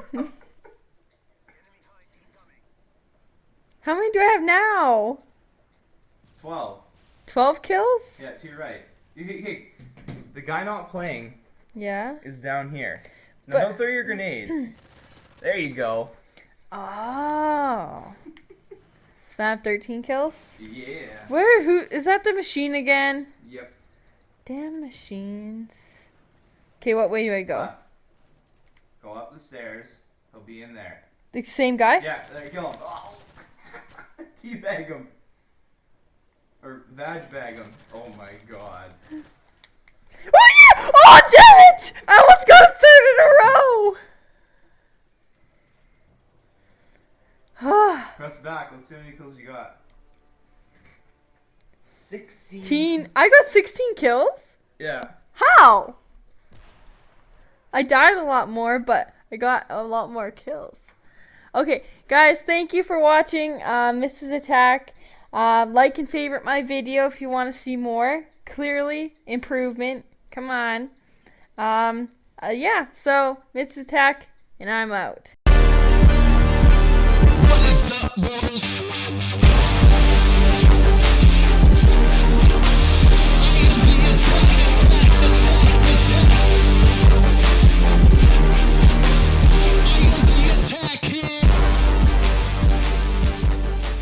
What is up, mortals? I'm the Attacker, and welcome to another lovely episode of Laine G PhD. Now, sad to say, this episode does not contain any more emails regarding dildos or vibrators or any other adult sexual pleasure toys, or does it? I don't know, you're just going to have to wait. And honestly, thinking back on my advice in the last episode with Michael, finding the mom's dildo, I honestly hope that he really didn't go to try and hook up with his friend's mom, because that situation really would not go over well with him. I try my best to give, sometimes some funny, goofy advice, coupled with some reality and some, completely truthful advice. I just want to let you guys know that some of the advice is completely legit and other parts of it are just for entertainment purposes only, so that when you guys do click boom, send that little email button to lainegphd@hotmail.ca, you know what you guys are getting yourself into. But without further ado, let's hop into the episode with the first email from Haoqing Fang. He says, I think I did that pretty well. That's my Japanese accent. He says, Hi Laine, I'm 17 years old and I'm entering my last year of high school. Due to my addiction to video games, my grades have been dropping steadily and I'm not performing at my peak. So my question for you is, what are some of the ways that can help me quit games? And in addition, can you help me with some study tips that helped you survive your last year of high school? from one of your most loyal subscribers. Well, thank you for being loyal, bro. I appreciate it. I'm going to do my best to try and fix this little problem for you. Now, dude, I know exactly where you're coming from. I know I say that in a lot of the emails, but that's the reason why I do this series, because I've had a lot of experiences on my short stint on this wonderful planet that we live on, and you know, I feel like I can give you guys some advice. So you know, dude, I've had that same thing happen to me before. Gaming really does affect a lot of things. You're staying up super late, you're not getting a proper sleep, so like you said, you are not performing at your best at school because you're so tired. You get home from school, your fucking bros call you up on Xbox Live or on Skype and say, man, we're gonna go rock some, you know, game battles, we're gonna go play some 6-man S&D lobbies, we're gonna go boost a 10 prestige to impress our online girl gamer friends. And I know, you know, that may be tempting at some times, but time management is your biggest friend here. You have to manage your time, and you have to prioritize. You know, is finishing your science lab, is your English essay more important than rocking out a 6-man search and destroy lobby with your best online bros? Maybe not, but you got to think about your future. Cutting out gaming is not the answer here. Like you said, it is an addiction, but you've identified that you have an addiction to gaming. Now starts the healing process and the way that you kind of can go about fixing things. If you quit gaming altogether, you'll not be happy. You know, because you do enjoy playing it. The reason you're addicted to it is because you love doing it. You can't just quit something like that cold turkey. Now, I'm not saying, you know, continue on your little path of playing video games 24/7 and not, you know, worrying about your school at all, but, you know, prioritize things. You know, get home, finish your homework, finish studying for your tests, then you have some time to chill and relax, because that's really what video games are, is just a way to escape and just to kind of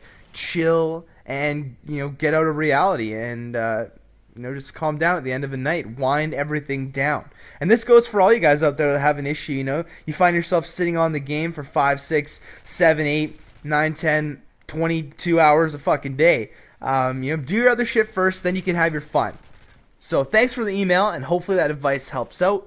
Now on to the next email from Zach. Now this one hit me pretty hard, you know. This guy's going through some tough times, so I'm going to try my best, Zach, to help you out here. He says, hey Laine, my life's been entering a pretty depressing chapter. My parents are splitting up, school's hammering me, no homo. See, that's good, man. You still got a little bit of the humor there. And I just got rejected by my best friend after I asked her out. I'm not depressed, just kind of lost. How can I get my life back on track? How can I start enjoying myself again? Thanks so much. I really need some help, Zach. Time to put the super serious face on here, Zach. You know, I'm sorry for all that stuff that's going on for you. That's like the trifecta of fuck right there. But you can look at it a different way. You know, your best friend, you asked her out. You know, she said no just because maybe she enjoys your friendship more. What you can do is just go back, maybe talk to her about it and say, listen, you know, I was in the wrong asking you out. Like, I do like you. Hopefully we can still remain friends. That clears up one thing right there. You know, school hammering you, no homo, you know, it's something that'll always happen. And, you know, as you grow up, school will begin to get more difficult. That's just something that you're going to have to deal with. And like I said in the last email, just try your best to prioritize, get all your schoolwork done. There you go. You got 2 fucking problems cleared up right there. And with your parents splitting up, that's something I've never had to go through. I've been in that position, you know, where your dad's packing the bags, getting ready to go, but that's something I've never had a first-hand experience with, so I don't really know, you know, how to deal with it. But all I gotta say is your parents are splitting up for a reason. They don't enjoy being together anymore. You know, they're just not happy together. So with them splitting up, there will be a period where it's going to be extremely tough for the whole family, for you most of all, because you're going to be spending time, you know, in between mom and dad and going to visit here and there, and it's just going to kind of be, you know, a huge mess. But in the end, you got to look at it this way. Your mom's going to be happier. Hopefully she finds, you know, a nice guy. Your dad's going to be happier. Hopefully he finds a nice girl. That's a terrible way to look at things, but you got to be happy for them, and just, you know, it's a decision that had to be made, and you have no say in it. So right there, you got all 3 problems. You got to look at it that way, and hopefully, you know, you can get your life back on track. You can get your, you know, happiness levels back up and get back out there and just enjoy yourself. So thanks a lot for the email. Best of luck on that. Now, I really spent a lot of time on that first email, so unfortunately, this is the end of this episode, but I really hope you guys can relate some of these emails and hope you guys can take a little bit away. I just want to thank you guys so much for listening. If you wouldn't mind taking a second to give me a thumbs up if you enjoyed this series, because I sure as fuck enjoy you guys sending me in emails, because I can try my best to help you guys out, and if I can help one guy out that sends me in an email, then I'm doing my job. So like I said before, thank you guys for stopping by. Make sure to hit that subscribe button for future videos. I'm the Attack, and I'm out.